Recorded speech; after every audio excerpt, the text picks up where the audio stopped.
How was your Thanksgiving? Good? It was good. Very good. Yeah. Yeah. And I was trying to plan this for some time, and it was like kind of last minute. You were just like, I'll do it because you were in LA for like Thanksgiving stuff. But I appreciate you coming back on. Genuinely, that was probably one of the cooler episodes that I was able to do, and the response, you could see how much people love you, even outside of your platform that you're sort of native to. And I guess the first question I have for you about this, in regards to your whole journey, why do you think people are so connected to you? What do you think makes people so connected to you? Lately or just in general?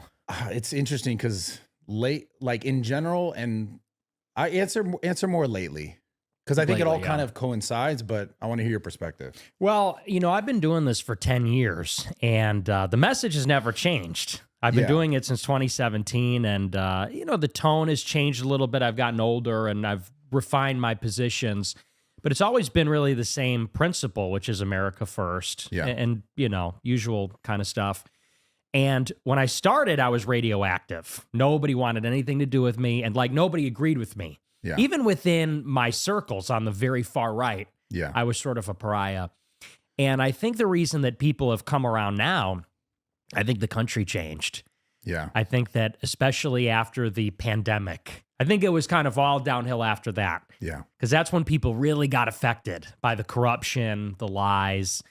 People lived it firsthand. Yeah. And it affected them on a deep and personal level because they were confined to their houses, had to get vaccinated, people died. And I think that's when a lot of the credibility of the institutions and the narrative that they pushed started to fall apart. And I think it kind of totally collapsed soon after that. I think the other big precipitating cause, shortly after the pandemic, Elon bought Twitter.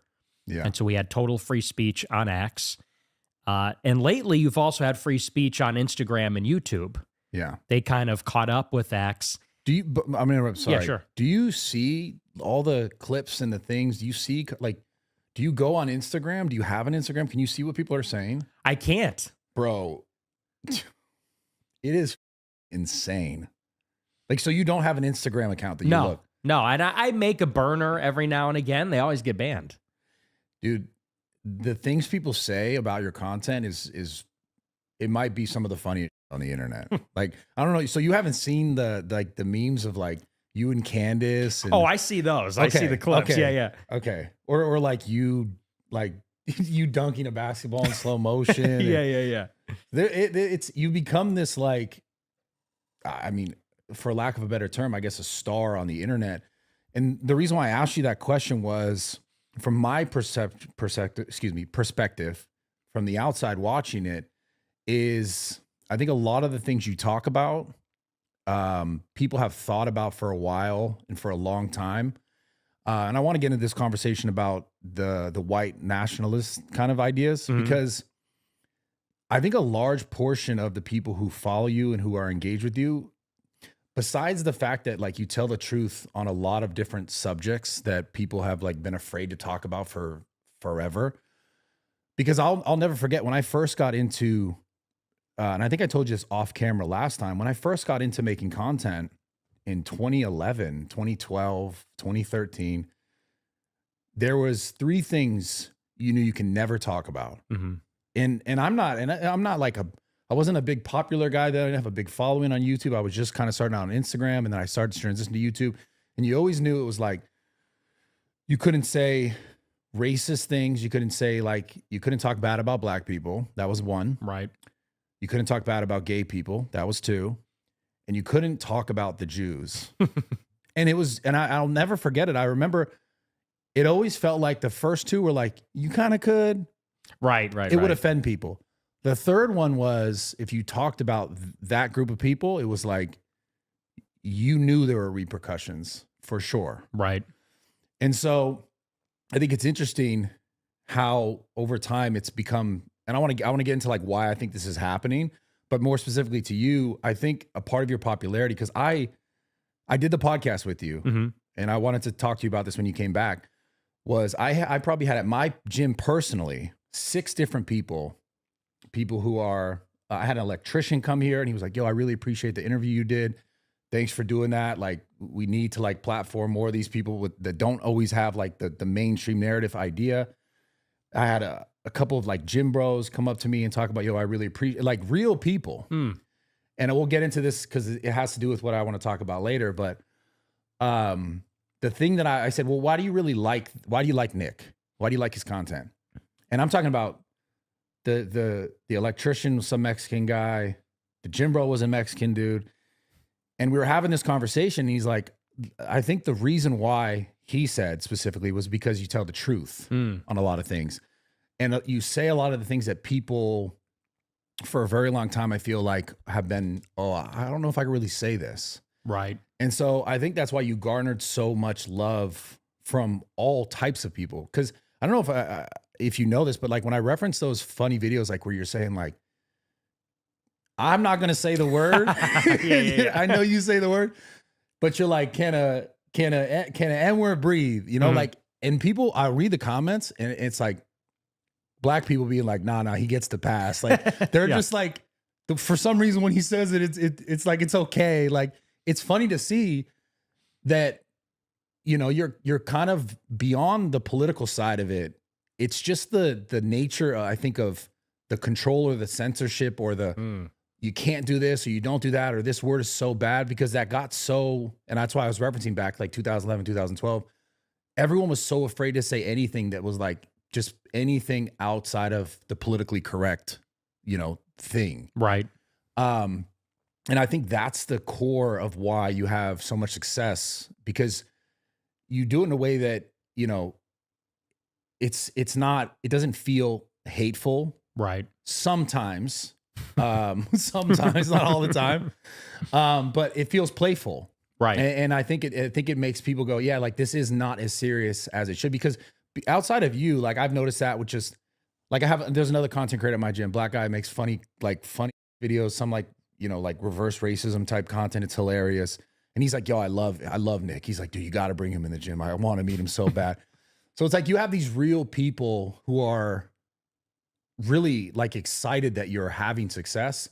And I think it was funny after, you know, you did my pod, and then that was like kind of like towards the beginning of like the mainstream, like generational run. And then you're on these other podcasts, and everyone's reaction to you, you know, the Ben Shapiro's, the Matt, the Daily Wire, the crew, the, you know, all the people who are this guy's basically, they try to frame it as if like, it's just incels, and it's just people who they have no lives, and that's why they're supported, and they have nothing else to live for, and you guys should get out and work, and this whole idea when they talk about it. Right. But that's not the people who are actually coming up to me in real life and saying, no, I like, this is the reason why. And it's not always your political takes.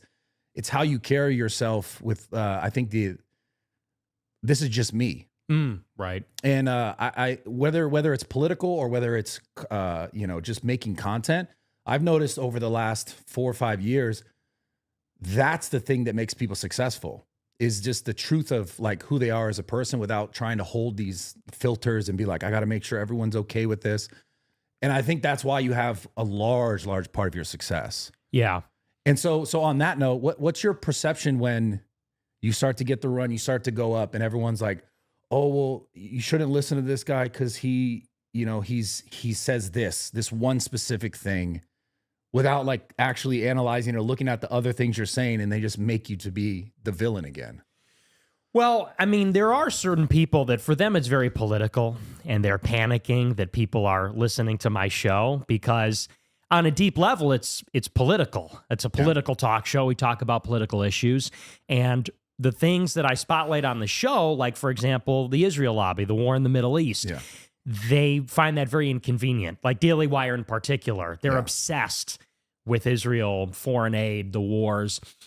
And so for them, they're basically trying to keep cancel culture together, which is, no, you can't like this guy. You can't listen to this guy. He said that. Yeah. So that means he's disqualified. And I think you're right. A lot of people, they don't agree with everything I say. And the jokes don't always land. Yeah. But they see it and they say, you know, here's a guy that's not part of the establishment. He's authentic. He's just being who he is. He's unfiltered. He's raw. And even people that are left wing, people that are not white, people that you wouldn't think are my usual audience have some level of respect for that. Yeah. They say, I don't agree with any of this guy's views, but he's kind of funny. Or, seems like he's got his heart in the right place or something like that. Yeah. So I guess there's just a lot of fatigue about the level of control that we've been under for 10 years, whether you call wokeness, censorship. Everybody recognizes all of it went way too far. It was suffocating and oppressive. And now people say, we'll even tolerate who was considered the worst of the worst. It's better than what we had before. So, but I think that's a very specific thing. I think there's also a lot of people and when I say the specific thing, I mean, there's a lot of people that have a political, a vested interest in people not liking me. Because what happens is if people watch me, if they get to know me, if they just sit down and watch the show, they see I'm polite, I'm respectful. I don't think I come at it from a place of hatred or mean-spiritedness. I think they see that I'm just a little provocative. I just don't have a filter. And I think everybody has someone like that in their life. Yeah. And that's the kind of comedy they watch or, whatever. And there's some people that still, for whatever reason, they're kind of like the remnant of wokeness. I feel like that's still out there in some places. Yeah. There's people that say, that they just are not comfortable with free thinking. They're not comfortable if you, for example, I did the Tucker Carlson interview. Yeah. And I had a comment in there where I said, I like Joseph Stalin. Yeah. And I see a lot of people go, oh, well, I don't like that. I don't like what and it's like, really? I mean, and people don't have to love the comment, or maybe they don't understand where I'm coming from on that. But it's almost like they can't accept anything into their consciousness. They can't entertain a person or the idea if there's something that just doesn't pass through the filter, something that isn't mainstream or something that is, I don't know. I mean, are we allowed to have a controversial opinion? Are we allowed to say something that sounds wrong at first? I mean, to me, that's interesting. That's eccentric. That's different. But there's still a remnant that's deeply uncomfortable with heterodox ways of thinking. So when you said the Stalin thing, what did you mean when you say you like him? Well, for me, I look at Stalin just like I look at the other figure in World War II. To me, these are historical figures. The painter. Right. The painter. The painter. And I saw people on Twitter, they're saying he's a Stalin admirer. And I'm like, what does that even mean? To me, this is like somebody saying he likes Oliver Cromwell and Napoleon Bonaparte. It's like, this is a figure from history. He's been dead for 70 years. And so I look at it from the lens of, it's an historical figure from a deeply fascinating time who became one of the most consequential human beings in the history of mankind. And I think, I don't support murder. I don't support mass murder or forced famine or, the evil things that he did. But he's an object of curiosity and fascination for me. But, I guess it came out wrong or, people didn't like the way I said it. But that's what I mean by that. Yeah. You understand why they don't like it, because they just go straight from, oh, he likes this guy did evil things, that means you're evil. I mean, of course I get it, but on some level I don't really understand it because, it's like, for example, women these days are obsessed with serial killers. Yeah, that's how many Netflix shows are they going to make about, right? True crime and the morbid that women are into now. It's like the worst of the worst. And Luigi Mangione. Yeah. They were sending him their panties. Yeah. Kissing with lipstick. They're kissing letters and spraying it with perfume. I say I like Stalin and everybody loses their minds. But I think that's just free thinking. I think that's just, maybe because I'm an intellectually very open and curious person. To me, I see nothing wrong with it. But for other people, I guess it signals that I'm a messed up person. Yeah, it's crazy.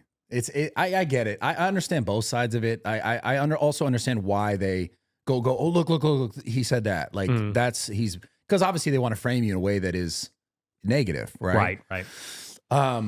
So this whole Ben Shapiro, Mark Levin, these guys who, the thing that I don't understand with them is how they don't see themselves in it. Like they say all these things, and I don't see how they don't see everything else that they've sort of done or said, right? You know, you talk about the dual loyalty thing. Like there's that clip of Ben Shapiro being like, the guarantor of my loyalty to the United States is because of Israel. Right. And I don't understand why they don't see that. Like those, like you saying you like Stalin and then being like, the reason why I sort of like ride or stand for this country that I'm in and I'm benefiting from is because of another country.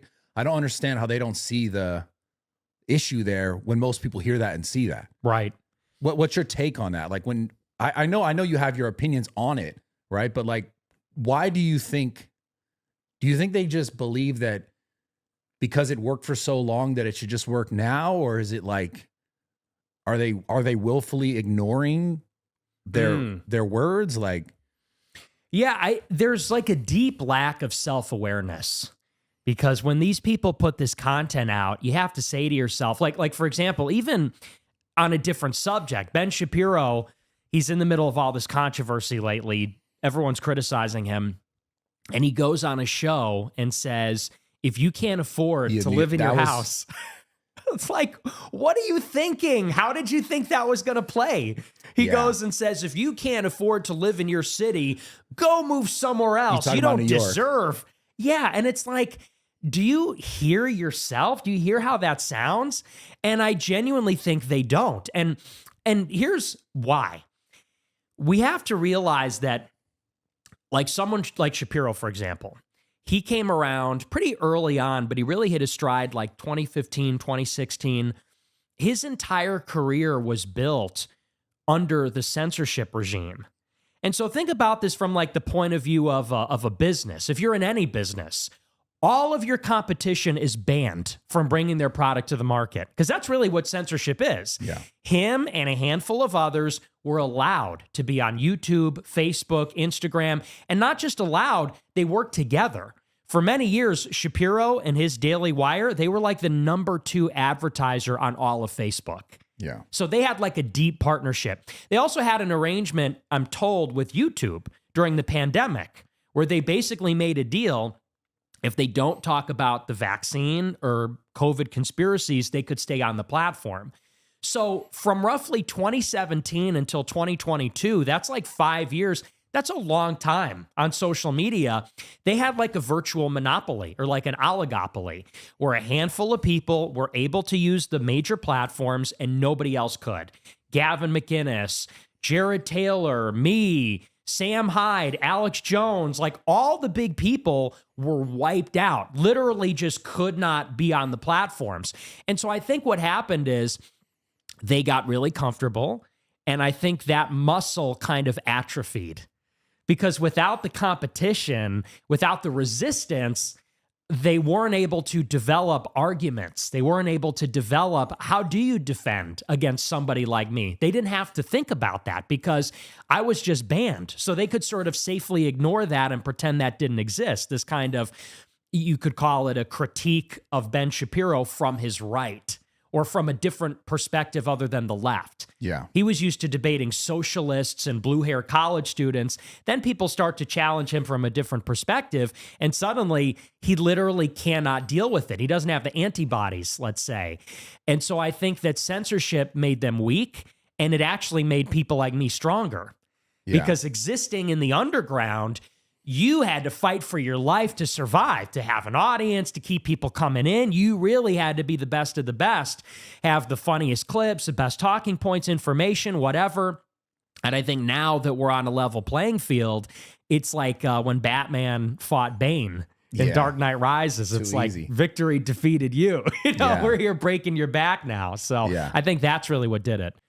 All right. So this next point is a little conspiratorial on my part. Dude, what if you're the greatest psyop of all time? For who? for them. Like, so hear me out. I'll give you the I mean, obviously this happened, right? And when I say this, I mean, they wanted Biden to win. That's like, it was like Trump, Biden, they wanted Biden to win. And then Trump had all these legal issues, got this massive donation. Then they're like, okay, Trump's our guy now because this guy's failing. What if on the social media space, because here's the point that I'm trying to make. And I don't know if we talked about this before, but I know you're aware of this. Obviously, CNN, Fox, all these mainstream things that have sort of, psyoped us over all these years for everything to believe this, believe that. They knew it was dying. They saw it. So hear me out when I say this. There's no way they believed, or they go, this is dying, hands up, we're not fighting. Mm-hmm. I don't believe that. I believe that they knew social media was going to end up being this way. So in my head, I look at Tucker, I look at you, I look at Candace, Piers Morgan, all these people, I would say like the bigger political pundits and commentators. One of them, or all of them, or some of them, have to be involved somehow with the narrative. Whatever narrative, it's up for debate. But I think there's no doubt that the powers that be just go, hands up, we're not going to play this game anymore, right? Mm-hmm. It's very obvious that Ben Shapiro was a part of that from the inception. But what if they recognized our ship is sinking here? Who are people listening to the most? Who are they connecting with the most? That's who we need to back. And the reason why I mentioned Trump was that's kind of what happened, where it's like, okay, people are really riding with Trump because he's saying these things and he's rallied this like real core cult fan base. There's no denying that. Next thing you know, he gets a ton of money. He gets all the donations. He gets to get out of all his legal issues. And now he's our president. Mm-hmm. I'm saying, like, what if from a crazy perspective, it was like, imagine they did this, when did you start making content? 17. They were like, maybe that's our guy. Maybe they came to you. No, I don't know if they came to you then or they came to you at some point. We're like, listen, you're going to be sort of this pressure valve. You're going to release the pressure on this by speaking more directly about these things. I'm not saying this is true. Mm-hmm. I'm just saying it would be crazy looking back that if it was like, yo, what if you were the biggest psyop? Well, I would say, that's sort of an accusation. Yeah. I'm just saying, like, okay, I'm using you as the example, but there's Tucker, there's all these people. Because that moment, it was like you guys were like Spider-Man in the interview, where it's like, wait, I thought you were Fed. I thought you were Fed. That whole moment to me was just so funny because I'm like, someone's got to be the Fed. Well, it's interesting. First, I would say about Trump, he was backed by very specific interests in 2024. And it's sort of interesting because he was not even their first choice. In 2022, when I had dinner with him, it was coming off the midterm elections. So the midterms were early November 22. We had the dinner a few weeks later. And at that time, all of the donors were running for the exits. Like, Trump could not raise any money in 22. He declared his candidacy for re-election in 24, but he had no donors. All the donors wanted DeSantis. Yeah. DeSantis was their guy. Specifically, I'll name names. Ken Griffin from Citadel, big Wall Street guy. Silicon Valley, Elon Musk. He launched Ron DeSantis' campaign on Twitter, on a Twitter space. Yeah. Elon Musk and David Sachs from PayPal Mafia. And Miriam Adelson. She was a huge backer of DeSantis early on, too. So you had the trifecta. Wall Street, Silicon Valley, Israel lobby. They were all behind DeSantis. In 2023, he announced, and it was a total flop. And they recognized that. By the summer of 23, I think he announced in May, he totally fell off, and they jumped for Nikki Haley. Yeah. And there was this talk that Nikki Haley would win the New Hampshire primary, and then she'd win South Carolina, her home state, and then she could be the nominee. She would be the Republican, if you could imagine. Same deal. Miriam Adelson was behind her. Ken Griffin. All these people then went behind Haley. She lost in New Hampshire. Or maybe she won. I forget exactly, but she didn't win by a lot. They were forced to accept Trump. Yeah. And in May or June of last year, Miriam Adelson made the check out to Trump, and Elon went behind Trump, and Tim Mellon, the banker, all these people eventually went behind Trump, and Trump effectively sold out. Like that, it could not be more clear. He took a ton of money from the billionaires, and all you have to look at is the small dollar contributions. In 16, the small dollar contributions were like 60% of his total haul. In 24, it was like 30%. So it was like totally inverted, and he got tons of billionaire money. So I would say that when somebody is selling out, it's very obvious because they're getting paid. Me, I'm under attack by all these people. JD Vance hates me. Peter Thiel is trying to destroy me because I'm against Vance, which is his guy in 24. Elon Musk is always attacking me on Twitter. Yeah. The Israel lobby hates me. They're trying to get me banned. At all their meetings over the past few weeks, they're saying, we need to pass anti-Semitism laws to keep this guy. So, very clearly I'm against Wall Street, Silicon Valley, Israel lobby. But as far as the Tucker and Candace thing is concerned, there's something very interesting there. There's something subtle there. And I've been talking about this for a long time. If you watch me, I'm saying very clearly that our issue is that we have an organized Jewry in the world, which is to say that it's not every Jewish person that's alive, obviously. Yeah. But there are Jewish people as a group are very organized. They have federations, congresses, fraternities, like they're extremely networked and organized. And with organization comes collective action, right? Yeah. If you're one person, you can't make a difference. But if you have 100 people in a membership group and you're all rich or you're all lawyers or judges, now you got some juice. Now you got a little play. Now imagine this on a global scale. Jewish people are like the richest ethnicity in America, overrepresented in Harvard, Columbia, Yale, whatever. Super powerful. Now, that's fine. I mean, God bless them. Good for them. They have a very strong identity and they're very successful. I think largely because they're smart, they're educated. That's a big part of it. But they also help each other. Here's the issue. They put their tribe ahead of their nation. And that can be a conflict of interest. Now, that's what I say. What Tucker and Candace say is completely different. They come out and they say, no, we don't have a problem like that. And we don't even have a problem with Israel per se. They say we have a problem with specific policies of the Israeli government and Netanyahu. And when Candace asked me to do her show, was this a big reunion? Did we have a great time? No. She tried to put the screws in me and she interrogated me and said, do you hate Jewish people for being Jewish? Do you hate Dave Smith because he's Jewish? And I said, no. I said, I don't hate any. You gave me Dave Smith's number, by the way. What's that? You gave me Dave Smith's number. I did. Yeah. And I like Dave. Yeah. I love Dave, actually. He's a great guy. But what they were effectively saying is because you talk about Jewishness, you're an anti-Semite. And I said, look, I don't hate them and I don't hate individuals or I'm a Christian. I don't hate anybody, actually. And in particular, Christians have a special respect for Jews. We call them a witness people because they witnessed the revelation by God in the Old Testament and the Passion of Christ. Anyway, so she brings me on the show and says, you talk about Jews, you're an anti-Semite. The real issue is like the neocons in Israel. And I said, that's just BS. Clearly it's bigger than that. Then she goes on the show with Tucker. And for 15 minutes, they talk about me and say, yeah, he's like David Duke. He's a Fed. He's a real anti-Semite. He's a weird kid in his basement. So I call out Tucker. Tucker has me on the show. I think it's a good conversation. Now he's going around everywhere and saying, well, I agree with Nick on some things, but not his anti-Semitism and Jew hatred. Oh, so there's that line again.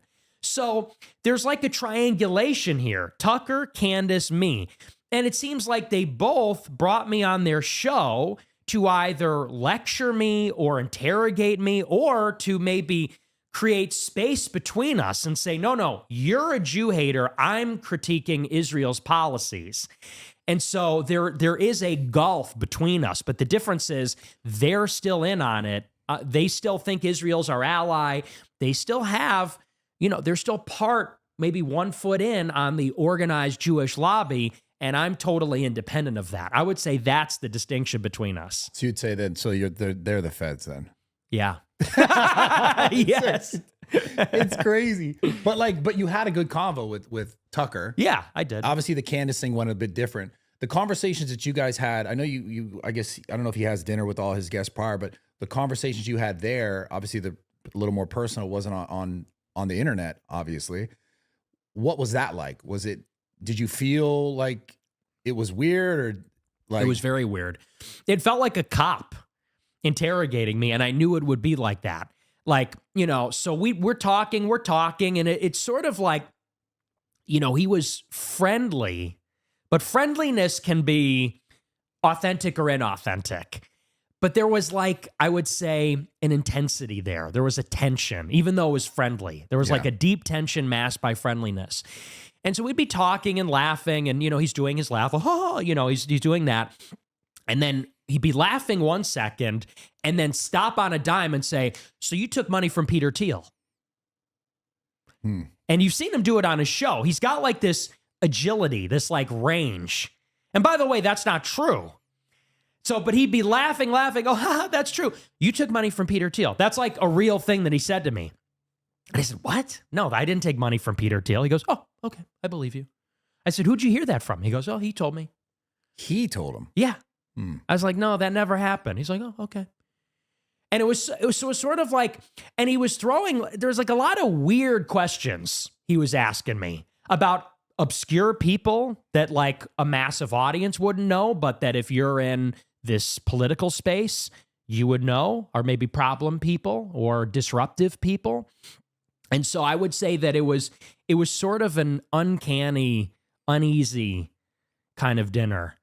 And I wasn't talking about it, but then the New York Times called me and said, hey, Tucker said you were really nervous at the dinner. Is that true? I said, well, I thought he was going to kill me. So yeah, I was a little nervous. Like I didn't think he was going to blow my plane up on the way there or something. But yeah, so it was sort of strange. And what I don't like about it is we had this conversation and everybody saw the conversation and said, oh, it was kind of just like a standard interview. It wasn't very intense or anything. It wasn't contentious, but we all saw it. Then he goes on every show for the next few weeks, and every single one calls me an anti-Semite. Every single one. He goes and says, oh, well, I don't agree with his anti-Semitism, his Jew hatred. And it's like, what is that? He goes on on Megyn Kelly. He says, I talked to one of the biggest purveyors of anti-Semitism to convince him to stop being anti-Semitic. Is that what everybody saw in that interview? Because that's not what I heard. That wasn't my discussion, at least as far as I know. And so that's the kind of two-faced, like not direct stuff that I really don't like. Like that makes me not trust him. Yeah, I get it.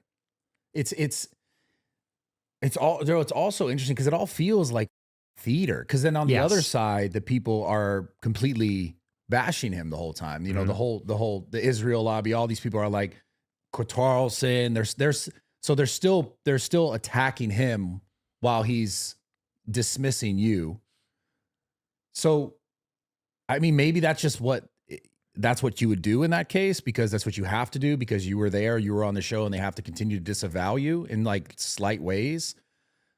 I guess my question is like, where do you think this is all going? Because it's very clear, it's very obvious how powerful the social media thing is, and how the old mainstream is dead. This is the thing that people listen to. They're living and dying by this now. Mm-hmm. So if you had to guess who, I mean, I guess you just said it. I mean, who is the person who is, I'll deal with this. I'll deal with, you need to say this. You need to say that. Who are those people? Do you think it's Tucker still? No, I don't think so. I think that Tucker has his own agenda. I don't know what it is. I have to ideas. Sell nicotine or to sell Alp. They sent me some. I loved it. But anyways, yeah. No, I mean, I think that he is clearly the way that the world is made up. It is factions. I don't believe in the grand conspiracy where everything is orchestrated by a monolithic force, like where Russia and the United States are secretly in cahoots, it's being orchestrated. I think that the world is comprised of factions, and America also. And I think that to the extent that the Israel lobby is mad at Tucker, it's because Tucker is coming from a different faction, not necessarily of a Jewish cabal or something, but a different elite faction. I think he's with the intelligence community. That's where his dad comes from. Yeah. That's who his friends are. And initially, Tucker, the way that me and Tucker started having beef is because I was attacking his buddy, Joe Kent, who was running for Congress. And that guy was also in the CIA. And Tucker came out really hard against me, basically out of revenge because I made this guy lose his race. And so Tucker was working behind the scenes with these other really spooky, fed up people like Max Blumenthal, accusing me of being the Fed, which is ironic. This happened a few years ago. So I think that what Tucker and Candace are maybe Tucker, I don't know what Candace's deal is. She seems a little nutty lately, but I think what Tucker's deal is he seems to be something like the pressure release valve. Because I'll never forget this. He had a remark at Turning Point over the summer, and it was one of those blink and you miss it type things. If you weren't paying attention, you wouldn't catch it. But he was talking about Jeffrey Epstein. This was at Turning Point SAS. Yeah. And he said, everybody in Washington, D.C. knows that Epstein was with Israeli intelligence. He goes, everybody knows that. He says, but nobody will say it. Why? He said, we have to say that Epstein was in Mossad, because if we don't, the only people that will be saying it are those subterranean, actually hateful anti-Semites. Now, if you pick that apart, what does that mean? What is he really saying there? He's saying, if we deny the obvious, which is that Epstein was with Israeli intelligence, we lose credibility. Because it's obvious, and then we look like liars, like we're covering it up. He said, and in the event that we lose our credibility, the people that will earn credibility are the people talking about Jewish power, the Israel lobby, etc. And we can't concede legitimacy or credibility or the narrative to them. Now, there's a word for this. It's called the limited hangout. It's a psyop, which is to say we have to make strategically some admissions. We have to say some of the truth to keep the legitimacy, to keep the credibility, keep people's trust.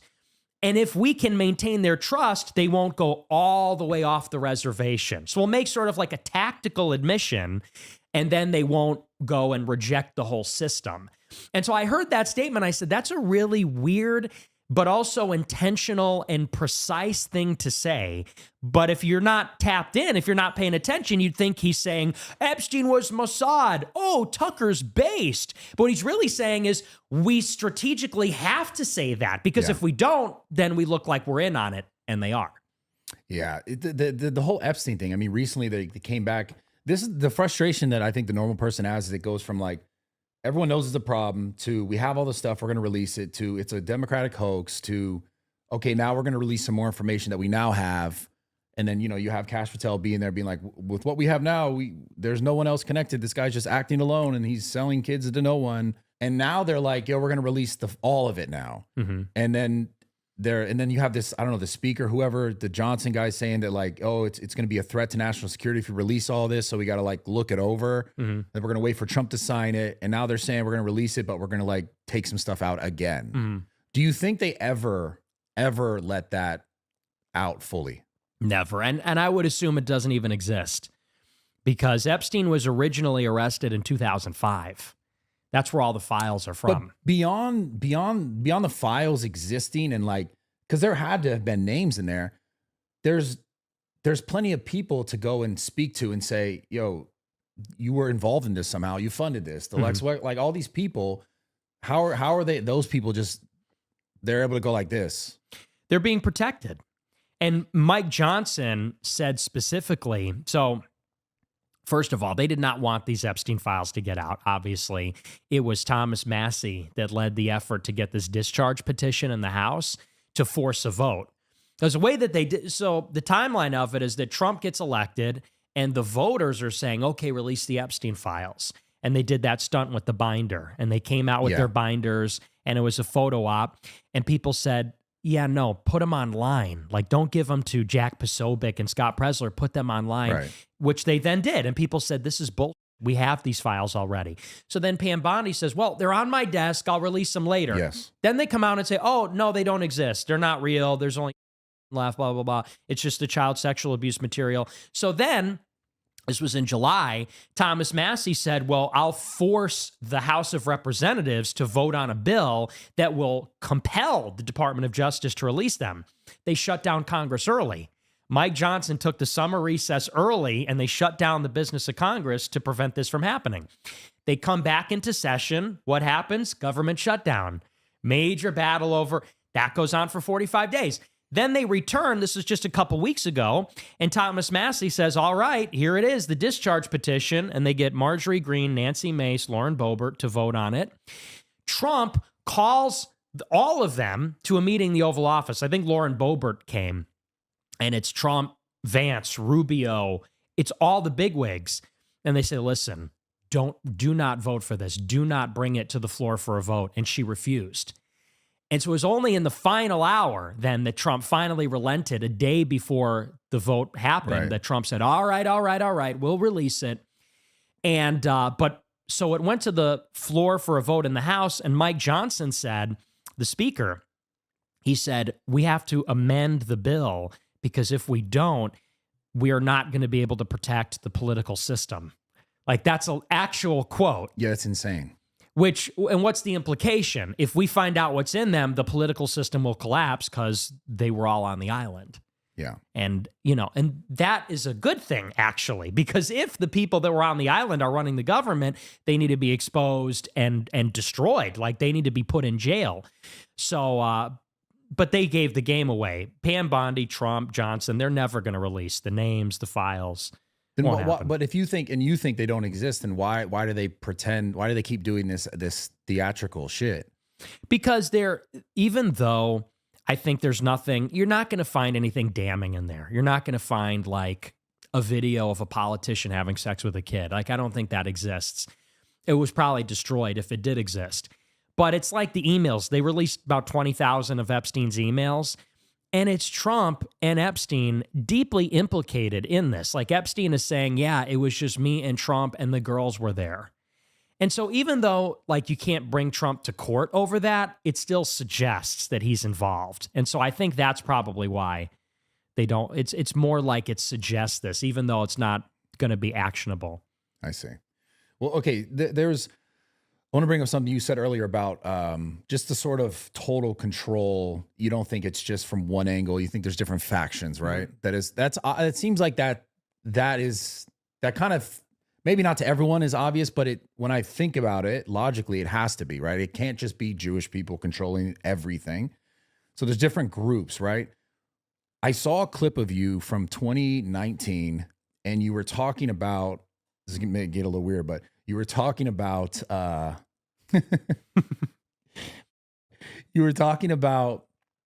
adrenochrome. And you were talking about, you're like, yeah, it's 16 times more powerful than DMT. And you were like, and when people did DMT, they both took DMT and they saw sort of the same things, which means it's not here, but it's sort of like it's different plane. And you were referencing then like vampires and all this stuff. And I kind of wanted your opinion on that stuff now. Like, do you think it's like, everyone, these ideas around Satanists and people worshiping Moloch and Freemasons and all these different groups, do you think these things are still existing? Yeah, I do. I really do. And I think that, here's the thing, like, demons are real.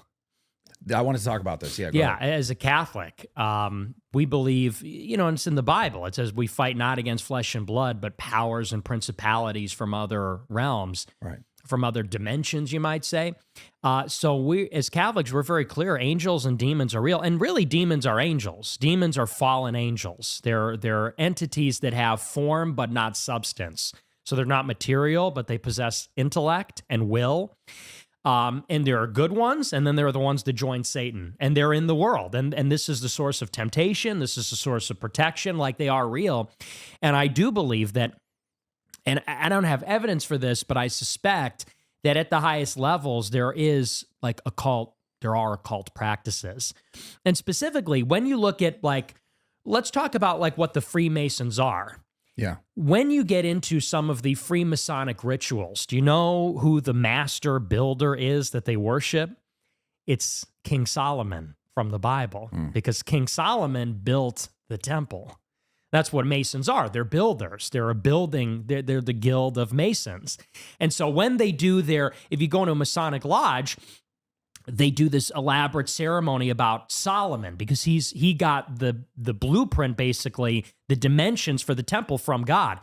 And what Solomon did as the king of Israel is he had all of the different desert tribes from the Middle East come to the kingdom of Israel. It made Israel very rich. They would come and do trade and pay homage to Israel.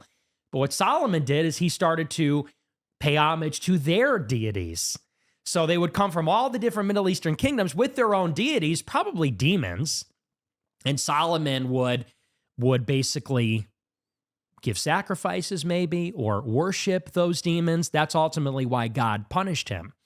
And so that is what the Masons are involved in. It's sort of like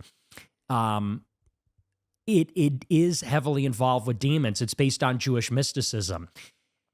The other element, you could say, nobody talks about this, but Jews in the world are very mystical. There's a very long-standing mystic tradition. People don't realize this, but you have Jews and they read the Talmud, and the Talmud is just like a legal code. So they have like tons of books, and it tells you like how to brush your teeth and like what to eat and like rules for living your life. But there's another aspect of Judaism which is very mystical. It's called Kabbalah. Yeah. And that is something that is very much a part of their theology and very much a part of their religion.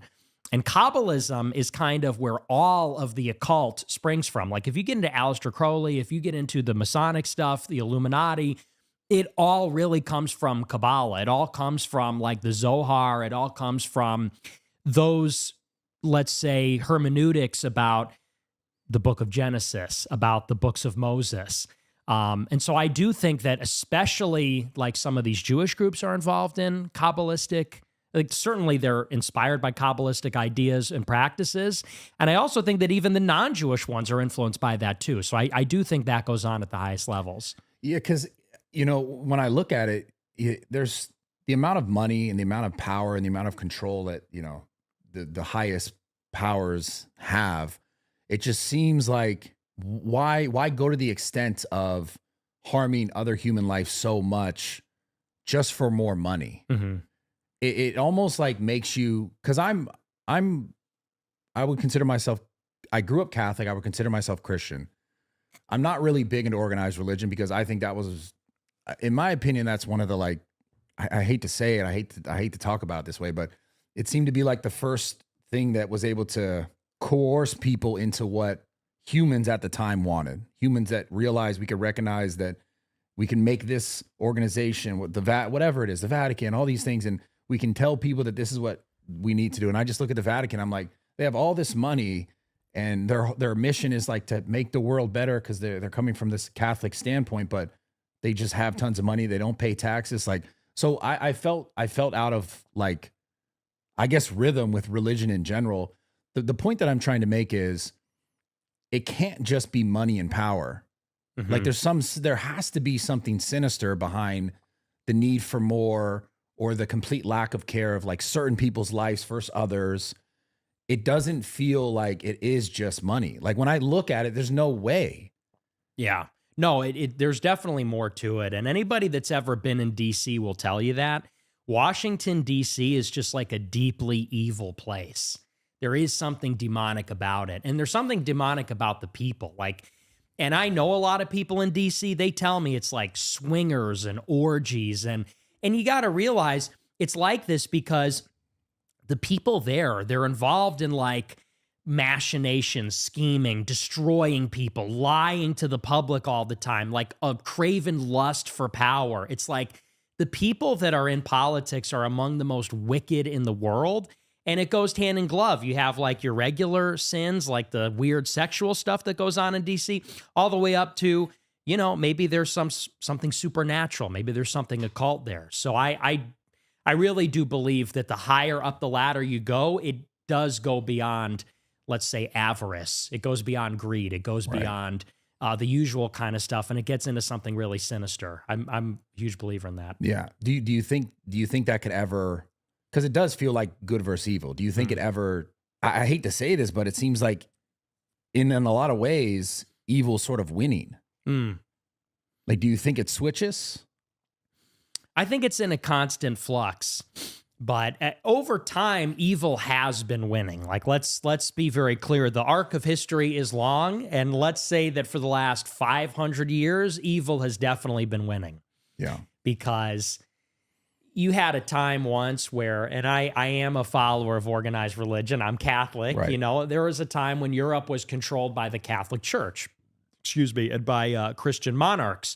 Now, and what has happened over the past 500 years is that the authority of the church was overthrown in the Reformation, which plunged Europe into these religious wars. You know, at one time it was all Catholics. And then it became a war of all Catholics versus all Protestants. And these were like the prefigurement of the world wars because they were so intense and so broad in their scope. And then after that, you had the revolutions. You had the revolution in France. You had the revolution in America. And they overthrew the kings. And so in the late 18th century, you had like every country in Europe was a monarchy except for one. Now there are no monarchies. All the monarchies were overthrown. Now we have all these democracies. Yeah. Democracies that are totally corrupted by money, totally corrupted by lobbying, these other interests. And now we have a society that's just like, does not bear any resemblance to the civilization from even 100 years ago. And it seems like every century, more authority, which is really of a moral variety, moral authority, political authority, the natural law, you could say some sense like the authority of nature, all of that has been totally degraded. And now you have a situation where, where is the order? Where is the moral code? Where is the law? It seems like the law of the land now is do as thou wilt, which is the demonic axiom of the occultists. But that's the thing that's frustrating. Like through religion, when you just look back in history and it just always seemed to be, let's use this thing and force it on other people, or if they're not accepting of it, kill them, change their language, change their, demographic over time, right? Because like we're going to take America being taken, and it just seems like it's always been used. And this is why I think I'm just so burnt out on the idea of organized religion and like everything that comes of it, because it's like as if man took, for example, when I think about Catholicism and God and Jesus Christ and what that means to be like a Christian, none of those things would align with let's kill those people because they don't agree with us. Mm-hmm. And so when I look at religion, I'm like, that's what religion has done for so many years. It's they've taken lands, or they've taken places, or they've taken power because they believe they know better than the other people who are there because they're not agreeing with them. And it's like, is that what God wants? Is like, that's not a godly thing. That's not a Jesus Christ thing. That's a human nature greed thing of I want power, I want control because I believe I should have it over you. Mm-hmm. You know what I'm saying? Yeah. And so I guess my question to you is sort of in regards to your perspective on, this nationalistic idea about America needs to be Christian or Catholic. I mean, I don't think it'll ever be fully Catholic, at least not anytime soon. I think we should just be Christian for now. Yeah. But so there's for your idea sometimes when it comes to like immigration and all this stuff, and I want to talk about one of these Trump tweets. He just tweeted like yesterday or today, some wild shit about like, we're going to stop completely, complete third world immigration. I'm going to ask your perspective on that. But I guess when I think of sometimes about the one thing that holds me up with your conversation around it is, and I think you had a conversation with Destiny about this, as much as I disagree with 99% of what that guy says, he did make one point about your sort of contention with Jewish people and Judaism and them sort of controlling, the world or America, right? Versus your perspective of wanting Catholics or Christianity to be the main driving force.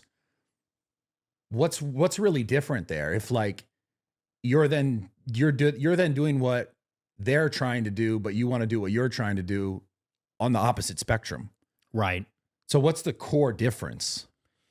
Well, they are two different religions. Fair, yeah. And, it's sort of like saying, okay, two people have two different opinions. So no one's right. You know what I mean? Like, or there's two sides in a team game, I guess the reason why I phrased that question that way was because everything else we just said about the sort of detriment of the controlling religious factions in history that have been just like, if you're not with me, you're an enemy and we're going to kill you. We're going to take your stuff. This is us now.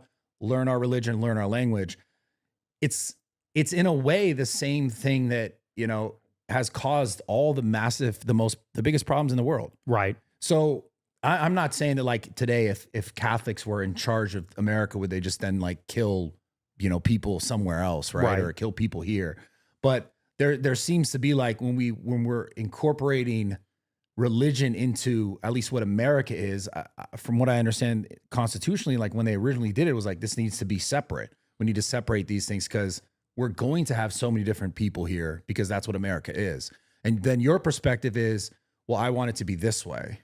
Well, I mean, for starters, the founding fathers never intended that we were going to have diversity. You know, when America was founded, it was almost all English Protestants for the most part, with except there were some Catholics in Maryland, but it was basically all English Protestants. And in Federalist Number 2 by John Jay, these are the papers that it was John Jay, Alexander Hamilton, I think James Madison. They wrote 50-some papers in favor of the Constitution, to adopt the Constitution. Yeah. And in the second Federalist paper, John Jay writes this, he's very clear about this in the end. He said, God gave us this land, one continent for one people, with one language, one religion, with common characteristics from one place. Like, it's very clear. There's no diversity. And in the 1790 immigration law, one of the first laws, they said it's going to be white people moving here. In the election in 1800, Alexander Hamilton wanted to make it a law that you could not run for office if you're not Christian, to prevent Thomas Jefferson from becoming president because he wasn't really a Christian. And at the time of the founding, most of the colonies that became the states had like state-run churches, like they each had their own church that worked with the government. So, you know, our conception of America is formed out of the Civil Rights Act and the Civil Rights era, where you had the ACLU and the ADL and a lot of Jewish groups, as well as a lot of pro-Black groups, and MLK Jr. and the rest of them. They basically reconstituted America in the 60s, where they said, actually, America's for everybody. America's about diversity and all the different races and religions hanging out. But from 1600 until 1960, America was almost all white, all Christian. And you can look at like every president even. Abraham Lincoln did not want to free the slaves. That's not why he fought the Civil War. And Abraham Lincoln, before he died, was working vigorously to send all the freed slaves back to Africa. This was like this is not talked about in history books, but Abraham Lincoln tried really hard. They had colonies in Liberia was one of them, and another colony in Central America. They tried to send all the freed blacks back because every president from Washington through to, you could say almost Harry Truman, they said that we never intended for whites and blacks to live together with full social and legal equality. And I'm not arguing for that. Right. But that is historically what they believed. Now, it is a matter of fact that America has become diverse and racially integrated. And, you know, the Constitution was changed a number of times. And we have to figure out, I think that we want to live in harmony. I like the words harmony, cooperation. I think the races should cooperate. And I want there to be peace and respect and dignity between the races. But we have to keep in mind that the founding fathers, when they devised this system, they did not devise it with a multiracial, religiously pluralistic society in mind. That's not, and I don't think it works that way. I think it's very difficult to make self-governance work when you have a ton of different types of people living in a giant empire like we have. I think we kind of need to rethink that. I see what you're saying. I see what you're saying. And so you're saying that during the civil rights movement, that's when it really changed. Yeah, they fundamentally changed what America is. And who was driving that? It was a lot of, you know, and it's not to blame the Jews, but like it was a lot of Jewish groups with the Black Power movement. And the reason why, they say this very clearly. In the turn of the last century, a ton of Jews moved to the United States from Eastern Europe. Around 1900, almost all of the world's Jews were living in Poland and Russia. They were living in the Pale of Settlement. And they fled because there was a lot of anti-Semitism in Russia under the Tsar, Alexander III, Nicholas II. And so a lot of the Jews came to the United States, and what they encountered was legitimate anti-Semitism. They couldn't get jobs. They couldn't go to university. There were quotas. There was just like a lack of opportunity. And so the Jews got together as lawyers and judges and academics. And, you know, they also came from other parts of Europe, from Germany, from Central Europe, from England. And they said, we need to work together to advance equality for all people. Because if we have like a legal framework in the United States where discrimination is illegal, then we are free to ascend. We can move up the ladder. And so they formed up these groups like the American Jewish Congress, the American Jewish Committee, the ADL. And these specifically lawyers and judges, they started to fight for anti-discrimination, for diversity, for all, the idea of the melting pot came from a Jewish playwright, Israel Zangwill. Right, he said, no, America's for everybody. And they said that they would join up with all immigrant groups and the black people too. And they were going to make a case for equality for everybody, because if they fought discrimination generally, then they can bring all of the marginalized people on the same team against the white majority. And like the rising tide would lift everybody's boats, Jewish people included. Right. And so the Jewish lawyers were a major force in the 50s, 60s, and 70s for all of it. Affirmative action, integration, desegregation, the civil rights law, the voting rights, all this kind of stuff. And don't get me wrong, I'm in favor of some of it. I'm not in favor of Jim Crow, but they forcibly integrated society. The other thing is they also supported mass migration. They fought against national origins quotas. Because, in the 24 Immigration Act and other immigration laws, they said, we don't want all these Jews from Poland. And so Jews fought to make it so that it didn't matter where you came from. You could come from Mexico, you could come from Africa, you can come from China. We're not going to control immigration by your national origin. So, when you think about this like beast in America on the left, which is DEI, affirmative action, mass migration, even the woke like BLM stuff, it all really proceeds from that. Yeah. When did this whole like white guilt thing become such a pushed narrative? I think in the last 20 years is when it's been around for a long time, but that's really when they made a huge push. And that's, you believe that's just from the idea that like we could break this down so that then we can take control? Yes, 100%. And you want to know why? Because no other group has guilt. When George Floyd, when they kneeled on his neck, and then everybody rioted, do black people have any guilt about that? Are black people hanging their heads in shame because of the crime that goes on everywhere? Are they saying, I'm so guilty that, black people like O.J. Simpson killed that girl. We're so guilty that George Floyd robbed a pregnant woman. We're so guilty we burnt. No, they're not guilty for the sins of their, racial colleagues, if you call them that, Right. for their fellow black. And the same goes for Jews. Are Jews guilty about what's going on in Gaza? Does Ben Shapiro hang his head in shame about the massacres in Lebanon, about the Nakba? No, they're not guilty. They want us to be guilty. They want us to be guilty for things that happened 700 years ago. They want us to be guilty about slavery, colonialism, racism, everything. And they're not guilty. And this is like moralizing their political interest, which is if white people feel guilty, then we will step aside and let them take our place on the boards of companies, in Congress, in the White House, wherever. Yeah. And this is how they're getting us to voluntarily, as white people, give up America and say, here, we built this amazing, and I wouldn't even say we, I mean, the founding fathers, the founding stock, they built this incredible country. Now it's for all of you. Now it's for these 10 million people that came in under Joe Biden from Venezuela. Now it's yours. Yeah. No one would do that. So I'll give you, I want to ask you this question. How do you think they were able to do it so successfully? Because two things. I remember a point in time when if you just said, like if I was describing, if I said there was a group of 5 people over there, one was black, and I said the black guy, and I'm a white guy, just saying that, people around me would go, what do you mean the black guy? It's like, no, the guy who's black, obviously, like that. It's say there's 10 people there. There's one black person. I just identify and I say it's the black guy. I remember at one point, like if you did that, other white people would be like, whoa, what are you doing? Yeah. What are you saying? Why are you saying that? You mean African-American? Like you have to say this, it's correct. There's that one thing. And then there is the other one that they were able to do. And I want to ask you this question after. It was like, if I just said, oh, that person's a Jew, that felt bad to say.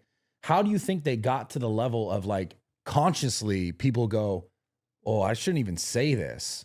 Because there's one thing to be like, to shame, like, I mean, I guess maybe that's the answer, is the shame over time of like who you are and what your people did and what was in the past. And there's that constant pressure, or I don't know if it's the sort of the way they make movies or the way they incorporate like that guilt into all that, and you see it. But I'm telling you, I'm not like someone who subscribes to like, oh, because someone says this, I have to feel this consciously, but subconsciously, I still would feel that. I still would be like, I remember saying like, oh yeah, the black guy, and people, everyone is just like, oh, how do you think they created that subconscious guilt? I think it's conditioning. It's like because we all see what happens to racists. If you're racist, and growing up, I mean, I grew up fairly recently, and I remember if you were racist, that was like the worst thing a human being could possibly be. It was like, it was backwards, evil, not cool. They basically created this like Pavlovian response with this stigmatization of any talk of race at all. Like, for example, Kramer, Michael Richards, remember when he went to the comedy club and he said, he's the N-word, blah, blah, blah.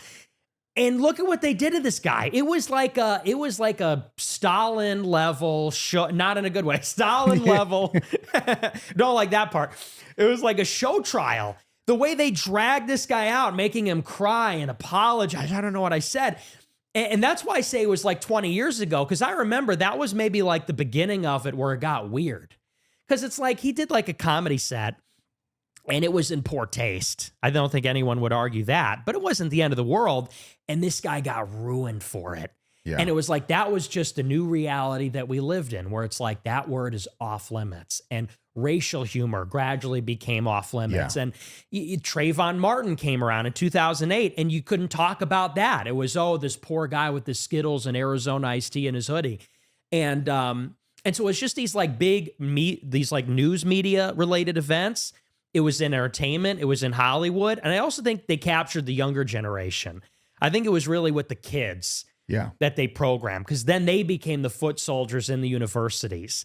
And, you know, people think that happened later than it did. It was even in the 90s and early 2000s that young people would go to college and get brainwashed with this Howard Zinn People's History of America, where they got programmed to believe, no, the latest intellectual trend is that Columbus was genocidal and the founders were racist and evil.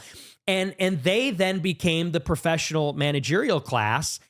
They became, you know, in those white collar positions. Right. And I think they started to then promulgate these new attitudes. Yeah, they started becoming the police about it. Like, right. And you had human resources departments. So basically in the private sector, proceeding from government, from Hollywood, in the media, just this new attitude started to come out, which was like, if you're white, you, and if you're black, you're a saint, and we're never going to talk about race. Because it wasn't like that, really, in mainstream culture in the 90s. Yeah. It just kind of set in the 2000s. The frustrating thing was, like, I remember feeling that way growing up and being like, well, the whole time I'm like, the double standard in this is insane, where it's like, but it's okay in every sense to be disrespectful and be racist to me. Mm-hmm. And I almost felt like you couldn't even defend it. You couldn't even like fight back. Right. As a white person. And I think you know, you're an example, like I said earlier, about why people are so enamored and like in love with you in a way. I think it's because you just completely stood like above that and was like, yo, I don't give a mm-hmm. And again, I have conversations with Mexican people, black people, other white people, Indian people, like they are like, yeah, it has been a thing. Like it's not a two-way street. Right. And so I think we're getting sort of to the end of that, which I think is cool, because I think anyone should be able to be proud of who they are. Whether you're Jewish, you're white, you're Mexican, you're black, you should be able to be proud. But it shouldn't be like, we could all be proud, but you can't. Right. That's the thing that like I think people are just really fed up with. And I think that's why you garnered such a large audience, because I think there's definitely a lot of white people out there that are like, yeah, why is it this way? Right. Well, and I think that what a lot of people like, even that, because I do have a lot of non-white fans, a lot of people talk about that, man. Hispanics, Muslims, blacks, like they like the show, and because they respect that I stand up for myself, even as a white person. Yeah. That's, I think, because nobody likes white liberals. Nobody hates like self-hating. You know what I mean? Yeah. When like a self-hating piece of white liberal gets up and says, I'm sorry for my racism, I'm like doing the work. Even black people are like, man, this guy, you know, like even they hate him.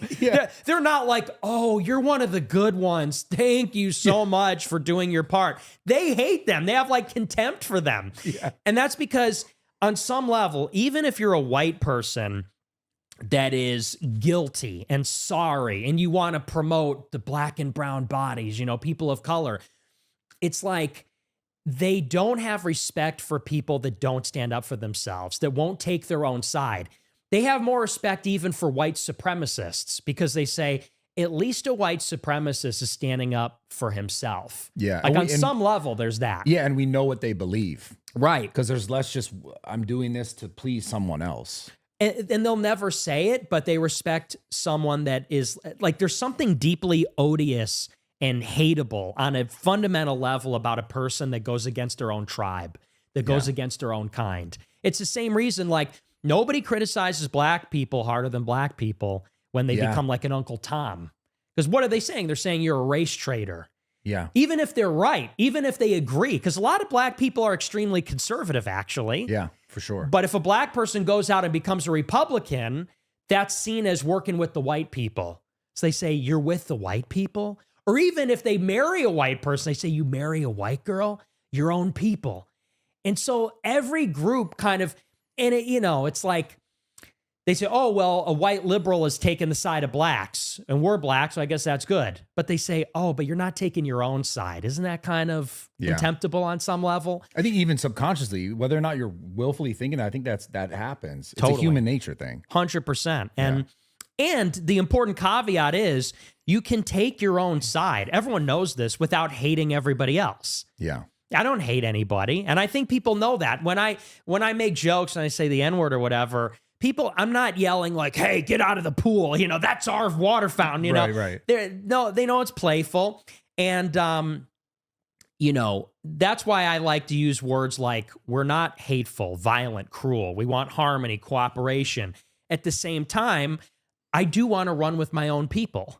I feel comfortable with my people. I'm white. My family's white. I like to be around white people. They're my people. Just like black people like to be around black people. It doesn't mean I don't have black friends, or I would never have, or I wouldn't let my kids play with black kids. But it is to say, there's something about the sense of identity, about being with your own, about being at home, having your culture that everyone, I think, can understand.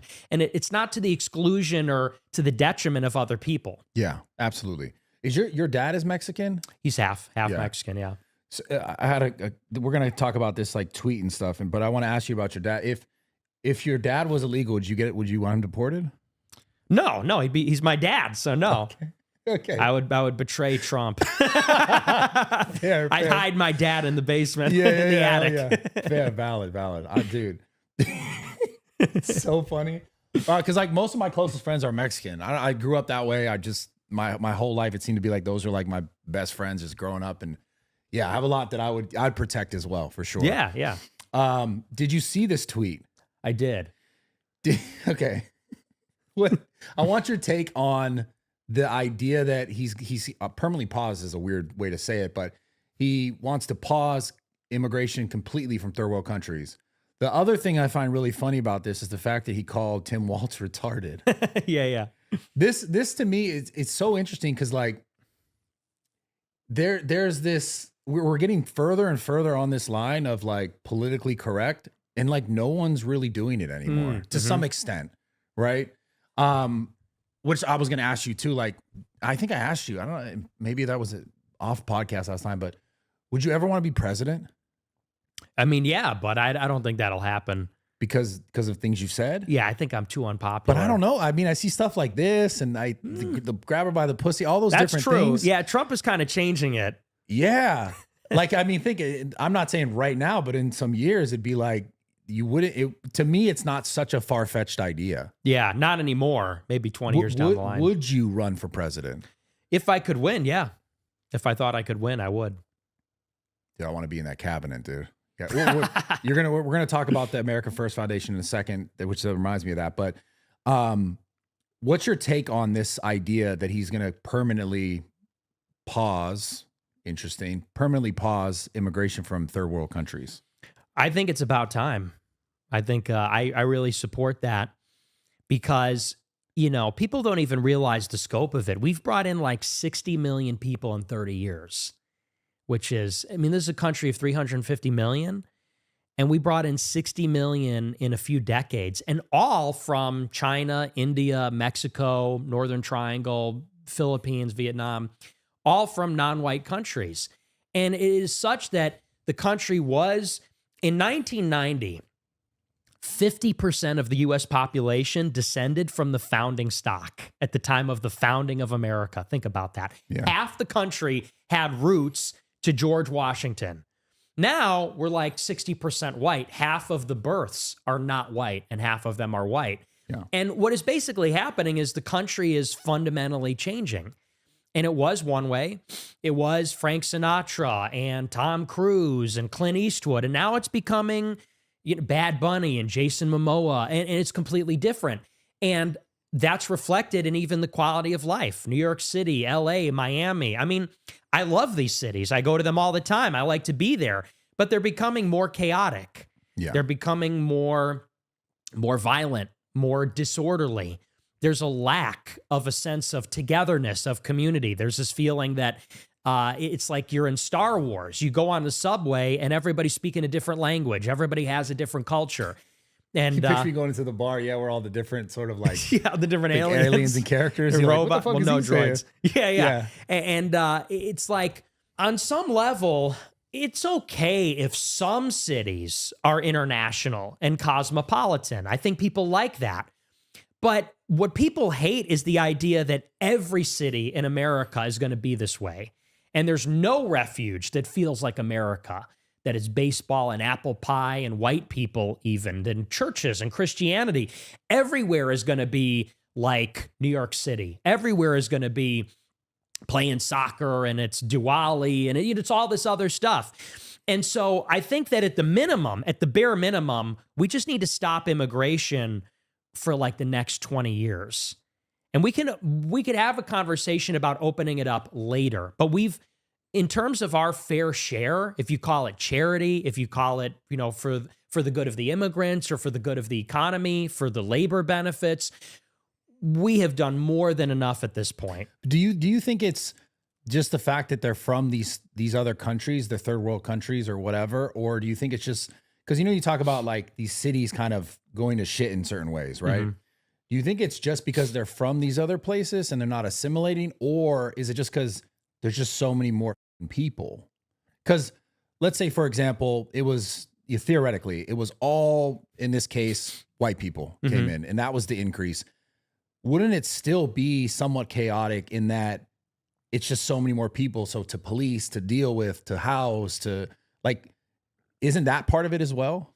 No. I think the uncomfortable reality is that race matters very deeply because there's this idea that if we assimilate, eventually someone that a long time ago came from Nigeria or from wherever, one generation is going to pop out and be indistinguishable from an Anglo who came here in the 1600s, or virtually indistinguishable.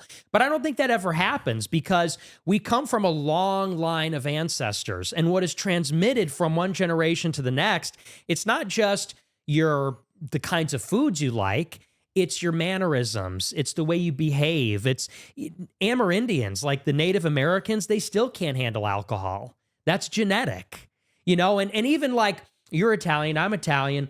We're still different, actually, than like WASPs. There's still like a deep cultural divide, even as whites. Right. Ostensibly, we're both white. I would say it's, in theory, a different race. They're Nordic, we're Mediterranean.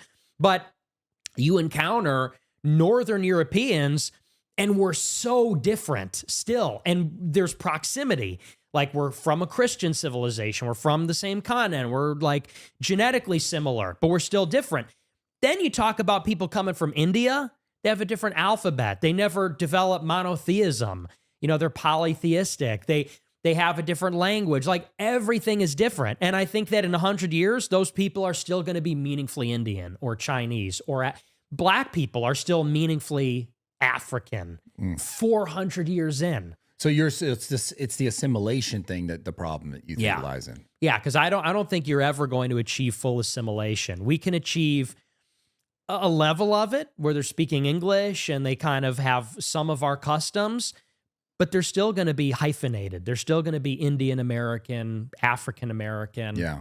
And that's okay, but you get us to a certain amount of that, and then there is no America. Yeah. So what do you think the fix is? Do you think it's something like this? Yeah, I think we just got to shut down immigration immediately. Interesting. All my Mexican homies.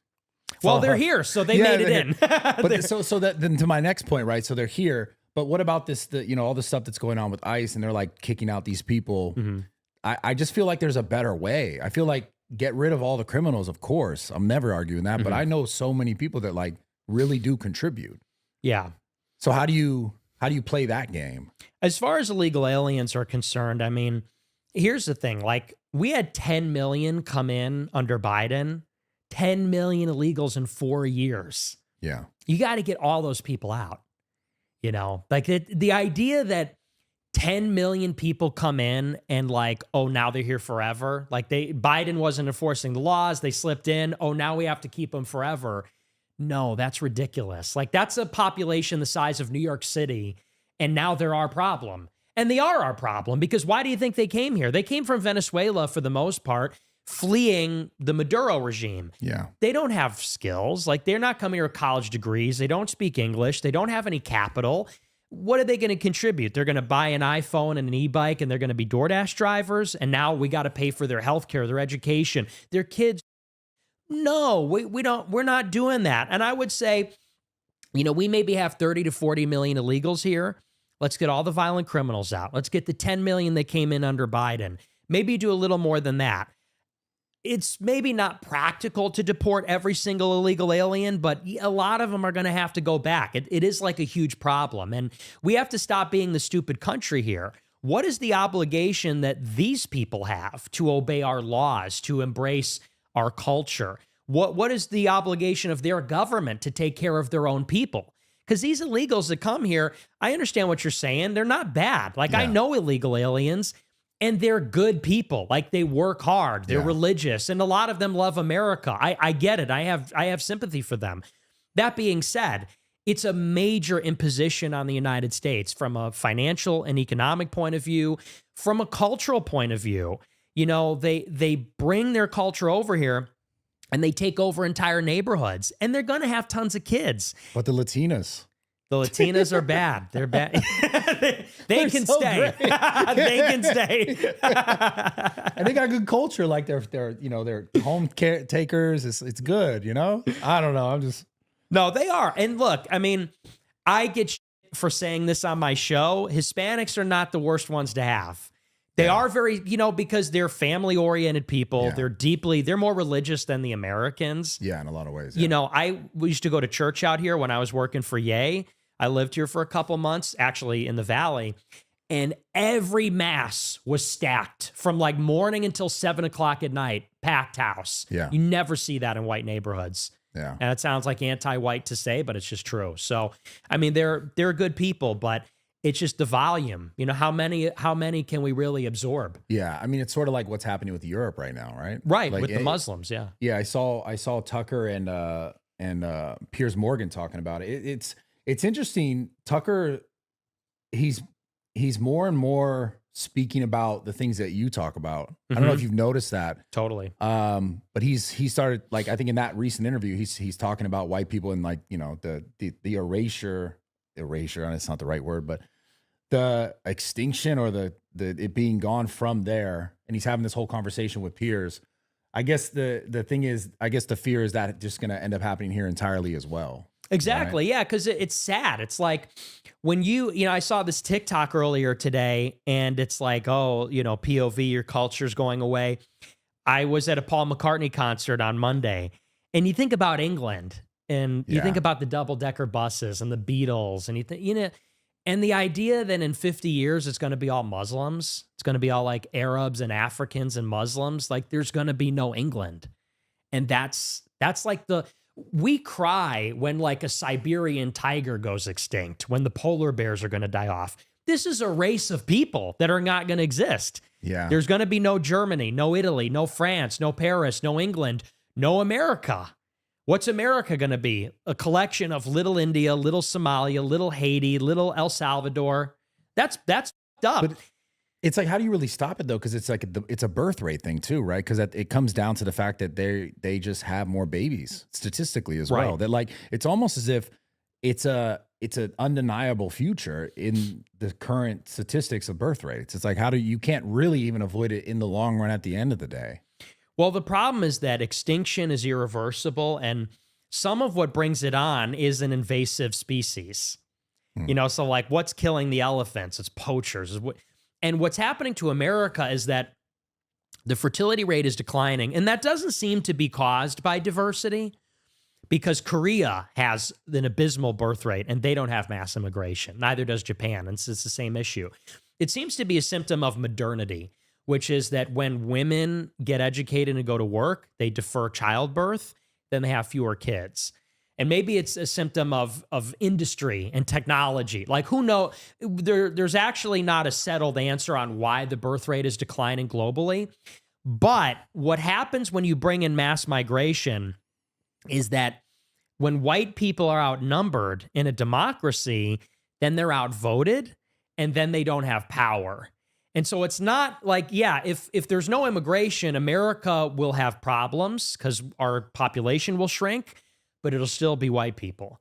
If you bring in a billion immigrants in 100 years, it's just going to be Indians and Hispanics and Chinese running the government, and then they're probably going to hurt white people's political interests. Can white people rebound as a minority?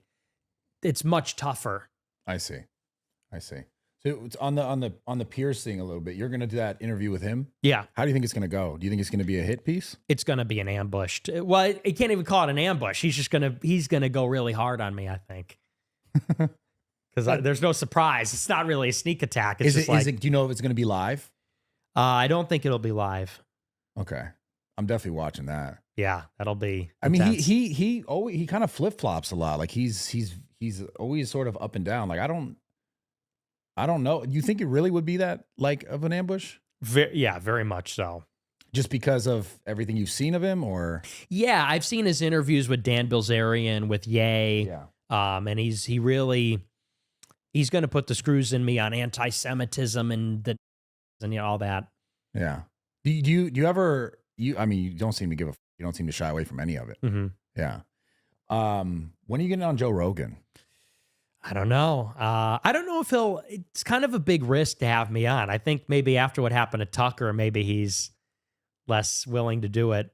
I don't know. I feel like he wouldn't care that much. Not that he wouldn't care about any sort of like negative repercussions, but like, I feel like he's just always been the guy that like he's willing to have those open conversations no matter what. That's true. He did have Alex Jones on very early on when it was super controversial. So I don't know. I think that would be probably one of the biggest interviews on the internet. It'd be huge. Yeah. I mean, I don't know if he would do it. I mean, I've heard some whispers that he might be interested in doing it, but what do you think keeps, I mean, I guess the answer is just the whole anti-Semitism thing, but I feel like that's becoming less and less of like a powerful move to keep people away. Like, what do you think would keep him away? I mean, at the same time, I'm pretty controversial, and so it's just always a concern you're going to alienate the audience, because I do have a certain reputation, and in fairness, I have said a lot of things that, when taken out of context, make me seem like I'm the worst person ever, about women, about black people, about Jews, about everything. So, you also want to be respectful to the audience and not bring on somebody that you think is going to be totally offensive. Yeah. I just can't.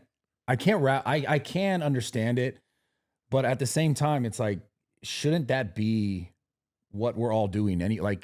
No one agrees with everyone on everything, right? We all know that. We should be able to have these conversations with people that, even if what you think they're saying is wrong, you still have the conversation with them. Because like that's like the worst. This whole cancel thing and the way that they've tried to frame you to like further, like, okay, let's push them out.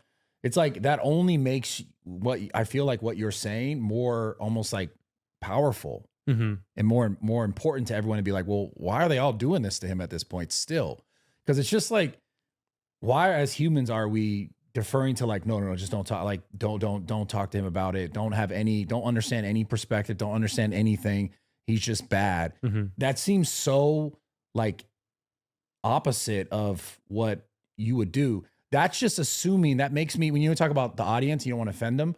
That's then just assuming your audience is just stupid and they're dumb and they can't make their own decisions and they can't come to their own conclusions and they're just a bunch of stupid sheep. Right. That seems more disrespectful to like avoid having someone on than having them on in general, in my perspective. And maybe that's just my perspective, but I think avoiding that, I mean, hell, at this point, like I would say a large portion of your popularity was because they tried to avoid you for so long. Yeah. Yeah. I mean, I feel the same way. And obviously I have the controversial opinions, but I talk to people I disagree with and I'm curious about their ideas. I talked to Sneeko. He's a friend of mine. Yeah. He's Muslim. We debate about religion all the time. And, you know, and I've had people on my show in the past that I've disagreed with. I had Laura Loomer on my show a few times actually.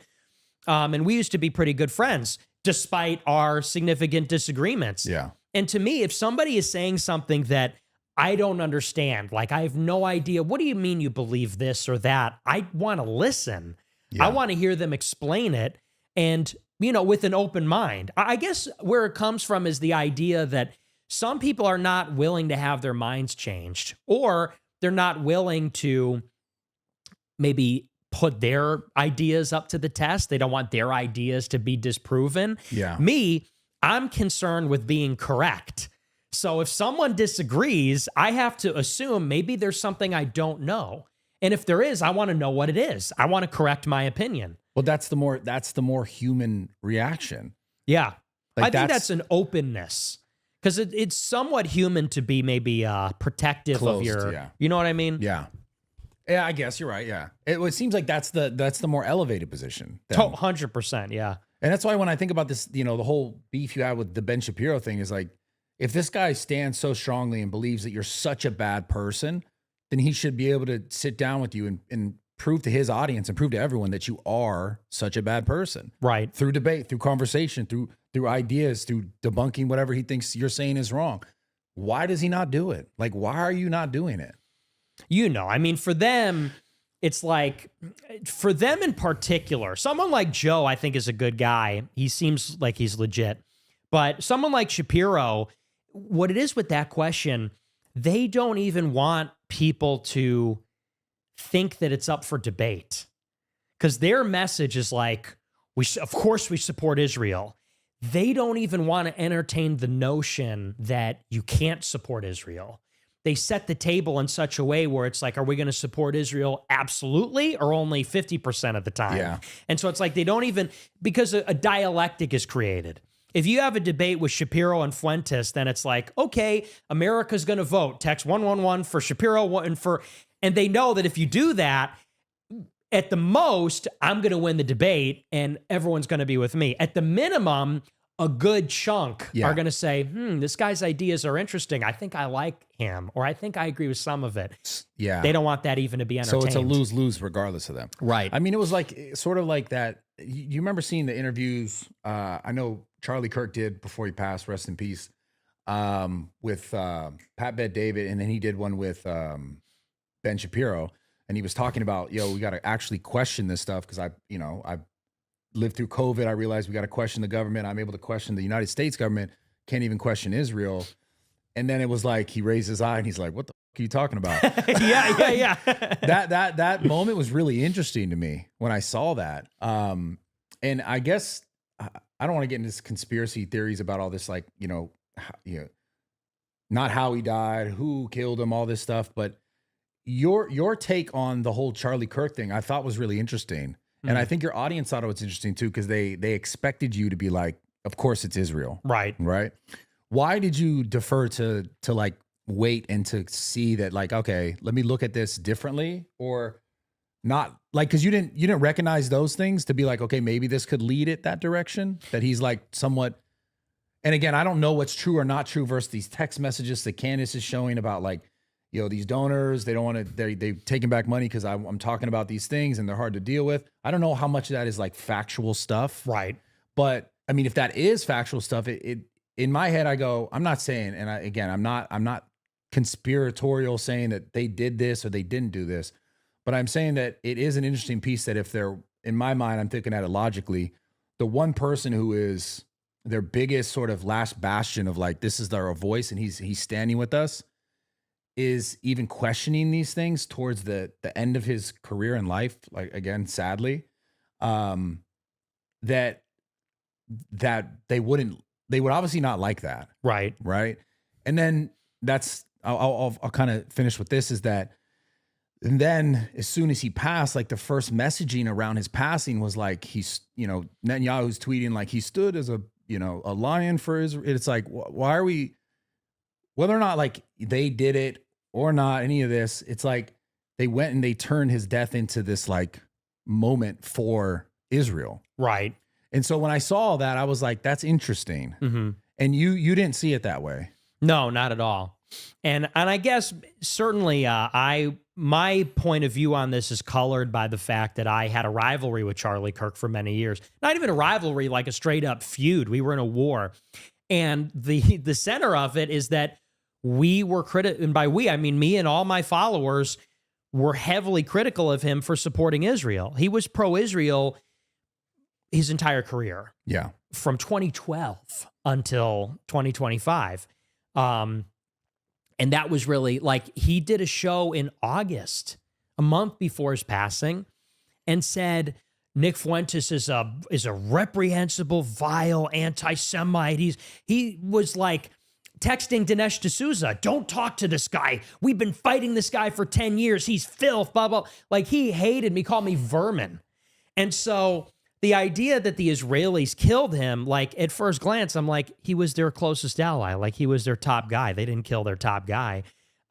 It also was all circumstantial. Me, I'm willing to believe anything if it's based in evidence and reality. And I just saw no evidence. Initially, I was willing to believe a conspiracy because we had no idea what took place. He got shot, and that's all we knew. And so initially I was thinking, is this a tactical force? Like, was this a professional hit? Are there going to be other hits? Is this one attack, or is it going to be like a series of attacks? But then the guy turned himself in, and we found out this was no professional job. There was no security there. They had 3,000 people, no security perimeter, no checkpoint. They didn't check IDs, tickets, nothing. It was wide open. So that's one. Two, the rooftop where the guy positioned himself, the shooter, whoever it was accessible by a civilian, a pedestrian walkway. So it's not like Thomas Crook's where you had to bring a ladder and set it up and climb up. You walk up the steps and it's accessible to any pedestrian. Then they found the murder weapon in the woods. They caught the guy in the Ring camera. And so this went from, oh, it's a professional hit job. And people would say, you're telling me that some kid went up there and took him out? It's like, well, anybody could have. There was no perimeter. Anyone could access the roof. How hard would it be if you even knew that this event was taking place to literally get a gun, walk up, take the shot, run away? Anyone could have done it. That's one. And then two, then we get all this evidence. We get the text messages. We get the Ring camera, the Discord server. The guy turned himself in. But didn't they say the Discord thing wasn't real? Who said that? I guess Discord itself said that these messages never existed. Initially, Discord said the murder wasn't planned. But then they found that he left a note and said, oh, I'm sorry, I actually did it. But also, too, even the stuff you're describing as like why it wouldn't be them, anyone could do it. Mm-hmm. Couldn't, if it was, again, this is conspiratorial, right? But if it was in that realm of like, it's on our own guy, mm-hmm. then wouldn't that be the notion that you would want everyone to see? Anyone could do it. Anyone could have done it. It's that guy. You see what I'm saying? Yeah. I mean, I guess the problem is like, you could ask a ton of questions like that. Sure. And it could go anywhere, but we have to lead with the evidence. And the point is like, I guess people started out with the assumption that like something was off about this one. You know, who could have done this? Who could have possibly done this? And then when you look at the evidence, it's like, well, there isn't really a lot that's weird about it because there's been a lot of left-wing violence, and the left is very violent, and it's totally plausible that Occam's razor would say that the suspect that turned himself in is the guy. And unless there's compelling evidence that something was strange or something was suspect or, that it points in another direction, you have to say, okay, well, this is actually plausible. So did you see the stuff about the guy who stood up and was like, I did it. And then that guy was from some 9/11 thing. Like, you didn't see all that? Yeah, but even that, this is a guy that they said he was at every political event in Utah in the past 20 years. And you do have people like this. If you go to a political rally, there are these political junkies. They're total they're no life losers, and they go to every political thing ever, and they follow it like a groupie for a band. And he was clearly one of those types of people. Yeah. That's so it seems. And anyway, I'm willing to accept it's a conspiracy, but we just need the evidence. And I feel like Candace Owens, she's been beating this drum for 2 months now, and we're really scraping the bottom of the barrel. Now she's on Twitter saying, so there's people in maroon shirts in the audience, and there's this La Quinta hotel, and it's like, don't you think that at this point something would have turned up, somebody would have seen something, somebody would have said something? They got nothing. And so I'm willing to wait until the trial. Yeah. Because that's the other thing. When the prosecutors came out a week after the killing, they said something very specific. They said, we know you want the evidence. A spokesperson came out and said, but the defendant has his Fifth and Sixth Amendment rights to a speedy trial with the jury of his peers. And what they're effectively indicating was, in any murder investigation, they don't come out with all the evidence for the media because they don't try the killer in the court of public opinion. They do it in a court of law. And what that means is you need an untainted jury pool. In order for him to have a fair trial, you need a jury that doesn't think he's guilty. And so if you go out and say, here's all our evidence, here's all the state's evidence that he did it, they're not going to be able to find a jury pool that is impartial. And if you don't have an impartial jury, they could claim that it's a mistrial. So because we have an alive defendant, you really have to wait for the trial to see all the state's evidence. Yeah. And so I'm willing to wait for that. I'm open to a conspiracy, but I really don't think But do you at this stage. Do you think it's fully the story they're telling? Because the biggest thing is the gun and the damage. They're talking about the bullet disappeared in his neck. Yeah, the 30-06. It's like, how is that? Well, MLK Jr. was shot with a 30-06, and the same thing happened. He got shot in the face, and it lodged in his shoulder. And there was no exit wound, and his face didn't blow up. And so you have this is, again, it's like people that are not, and I'm not a ballistics expert either, but people go online and they go, oh, that bullet would never do that. And it's like, okay, but you don't know anything about physics, and you don't know anything about ballistics. So what are you talking? It's like, if there's expert testimony, it will be there at the trial. But it's like, again, people are just kind of taking anything they can find and using either extrapolation or, asking these kinds of rhetorical questions, and there just really isn't any hard evidence. Do you think then Candace is doing it just for engagement? I think that's a huge part of it. Yeah. I really do. I think that, and obviously I have beef with Candace. I think that she cares that her friend died, certainly. Yeah. And you can't discount that. At the same time, this has been really good business for her. Yeah. After her show from the first day that she did it after the killing, she's getting 150,000 viewers, millions of views on every show. She's probably making tons of money.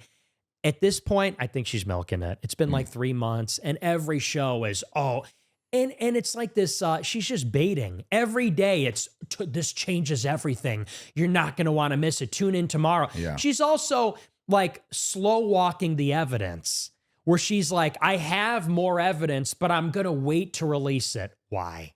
So you can milk it for ratings. If you have evidence, put it all out there. Yeah, and I've seen you mention that a few times. So I think, there's a fine line, and I really am willing to be charitable, even though I don't really like her, and say it's her friend. They're very close. I'm sure, I don't think she's a horrible person. At the same time, you're an influencer. I'm an influencer. You know how it is. I get it. You want to have the big show. And I think that at this point, she's milking it a little bit. Yeah. What about the whole thing about her assassination? Have you seen that? The Yeah. French government's trying to kill her now? it's like, show the evidence. Yeah. She says she's got the names, the paper trail. Oh, but I'm not going to show anybody. Show us the shred of evidence and we'll believe you. But at this point, she sounds totally crazy. And of course it went back to Brigitte Macron. You knew it was going there. I knew from the second that she did the show about Charlie Kirk, I'm like, it's just a matter of time before Brigitte Macron is implicated in this conspiracy. Jesus Christ. Yeah, you're funny. Oh my God. All right. Switching topics a little bit. I think dating. Talk about dating. Sure. Okay. What do you think are the biggest problems that men have when it comes to approaching women nowadays? I'm not really the expert. I don't know when the last time I approached a woman was, probably in high school or college. But because I'm going to tell you, obviously this is the second interview. I've done one, a ton of women, which is surprising. I think hit me up and they're like, I love Nick. Really? I love Nick. Yeah. That is surprising. Like straight up, like someone mentioned to me, they were like, yo, they saw that you did an interview with him and she knows this girl, and this girl was like, I love Nick. I want to marry Nick. I want to have his kids. He's the man, all this. So you get a lot of love. Mm-hmm. Do you not want to pursue it? Do you know, because I know obviously family and all this stuff's important. Is it something that you're just like not in your scope of your life right now? No, and it never has been. I mean, and here's the thing. It's sort of tough because I am pushing a line about what we want for society, and people sort of view me as a hypocrite because I'm in favor of traditional marriage and all these things when I'm not married, of course. But I try to separate it because I'm an individual, and every individual is sort of unique. And for me, it's just never something that was really a priority for me. You want kids? I like the idea of it, but to tell you the truth, I really don't. I mean, I do and I don't. I guess I don't have kids, and I think every man likes the idea of having kids, leaving a legacy. Yeah. And sowing your seed, right? And even being a dad, being a father, playing catch with your son, whatever, and being the patriarch of a family. I like the idea of that, but me personally, I really like to be alone. And me too. Every guy does. Yeah.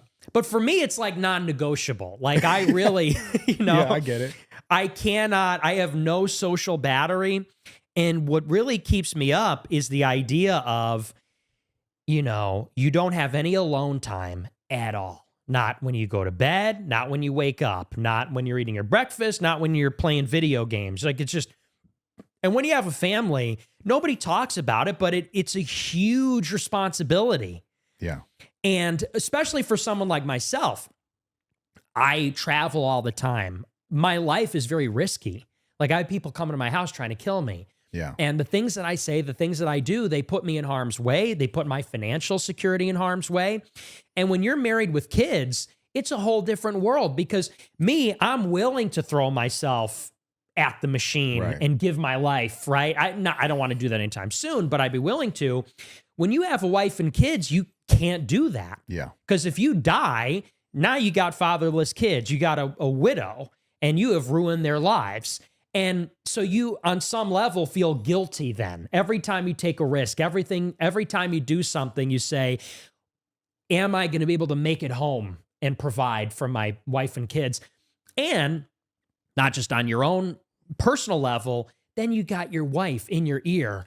Should you really have said that? Should you really do that? What about us? What if you got kids at home? I think about this all the time. You watch Breaking Bad. The villain in Breaking Bad is the wife. Yeah. Oh, it's such a good show. She's so the antagonist. Holy because you're watching the show. He's killing himself for this. Right? Oh, and God. He's like, he's up, he's rich, he's powerful. Like that's a story of the will to power. Like this pussy white guy getting kicked around, takes charge and becomes a baller. And who is there breaking his balls about it? Walter, when are you coming home? It's the wife. And it's the same thing in The Sopranos. Yeah. And it's the same thing in every show. It's like the guy's trying to build an empire and it's the wife. And I love at the end of Breaking Bad, he returns home and he goes, I just want you to know. And she goes, don't tell me you did it for us. He goes, I did it because I liked it. Yo, the best moment. Right? He goes, I was good at it. And it's like, that's me. Yeah. I'm literally him, like I'm good at it.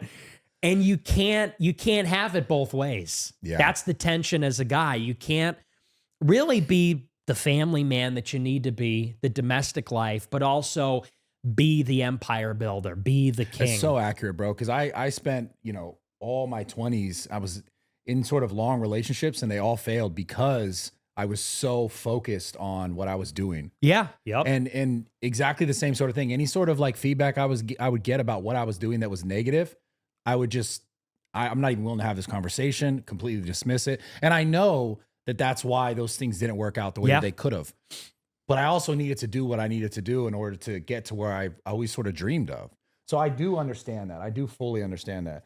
I guess in a more general sense then, looking at the landscape of social media and the world, just from your perspective, why do you think it's so hard for men to just date? Because it seems like more and more we hear, it's just like people are getting married way less, people are having kids way less, people are just dating way less. Yeah. What do you think's happening? Well, and again, it's hard for me to say because I don't have a ton of that experience. So it's really from the outside looking in. And I guess I would say, I really am sympathetic to a lot of the black pill community and even the incel stuff. And I call myself an incel, sort of an inside joke and all that. But I really do believe that it is the hypergamy problem, which is that every woman is online and every woman that's online is getting propositioned by the most elite men. Yeah. And so it was the case once upon a time, like you go to a bar, your local bar, and you might not be the best looking or the tallest or the richest, but maybe you're the most happening guy at the local bar, and you could get a reasonably attractive girlfriend or wife. Now, every white girl who's reasonably attractive on Instagram is getting hit up by like billionaires in Saudi Arabia. Why white? Because I think like whites and Asians are the most desirable, probably. Okay. You think that personally, or you think that that's just like objectively? Okay. Objectively, and I think that's the taste. Everybody wants like a white girl. Yeah. Even the black people. That's like a status symbol. I got a white in France. Yeah. Remember that clip? Guy. That's what they say. Yeah. So, if you are a white guy and you want a white girlfriend and not be like a passport bro where you go to like Vietnam or whatever then you're up against like an oil sheik in the Emirates, and you're up against, some rich guy in his 30s that's got a penthouse in New York. And I think that's a big part of it. But I think maybe deeper than that, a huge part of it is how social media in particular, but feminism in general, has empowered women. And, in the old days, women really needed men. They needed to get married because they needed a man. Yeah, I like where you're going with this. You know what I mean? To protect them, to provide for them. And now they don't need men. They don't need to get married because men are willing to buy them dinner or give them money without even sex or dating or any commitment at all. And women have their careers or they're on welfare. Like so much of the welfare state is paying for single women, single mothers. Or they're on OnlyFans. They're on OnlyFans making $100 million a month or whatever. You know? Yeah. Most don't make as much, but yeah, they don't need someone as much as they used to. Right. Yeah. So they don't need them. And I even hear this from some women I know. It's just this like swipe left. Oh, he didn't throw his card down hard enough. He didn't buy me an appetizer. I didn't like what he said to me. Swipe left. And so men have become totally disposable and unnecessary for women. And, there's something going the other way too. I know a lot of Chads. I know like a lot of Chad guys. And they're hooking up with a girl every week on Instagram. And the girls want to go and sleep with the Chad. I guess on a deeper level, because you can't blame it totally on women. On a deeper level, no one really cares about marriage anymore. Marriage has become sort of anachronistic. It's no longer a sacrament. It's no longer permanent. It's no longer really necessary. And I said this with Jack Neal, it's like a lot of boyfriends and girlfriends will live together before they're married. What's even the purpose of a wedding then? It's like if you're in a long-term 4-year relationship, you're living together, you have a dog, you have a shared bank account, you might as well be married, but they never do because they don't want the lifelong commitment. Yeah. And so I think people just don't take it seriously, especially with divorce. You know, if you're 1 foot in, 1 foot out, excuse me, what's even the point? So I think that on a deep level, there's a ton of dysfunction. Marriage is no longer an attractive proposition for economic and other reasons anymore. Yeah. And there's just so much the grass is greener, the comparison. Like you said, I think social media has a massive thing where girls think like they can just so easily replace someone like that. Like exactly what you're saying. I think that's the crux of it too, is just like, and even from the men's side is like, what else is out there? And I think people forget that if you want something to work, you have to put effort, energy into the thing you want to work and not just go to the next, because the next you're going to have to do the same thing for regardless to also make it work. Totally. And I think people, are also then conditioned. I don't know why, but it seems like laziness is a big factor of this whole thing too. Yeah. Because it comes down to like I don't want to have to make this work, but I don't think people really recognize that love is work. Like to truly love someone, it's not just like, it shouldn't be just so, I'm not saying it should be tumultuous and you hate every second of your life, or, you know, most of the time you're unhappy, but there are times where you have to be able to put in that energy and put in that work. And I think people are afraid of work.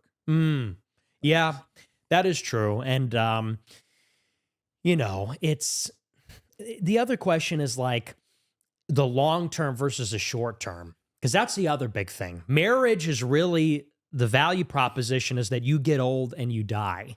Yes. And when you're a woman, in particular, you're beautiful for maybe 10 years. That's the thing. And you could be pretty after that, but like you're in your prime, let's say from like 18 to 25 or something. And then we all know this is the game they play.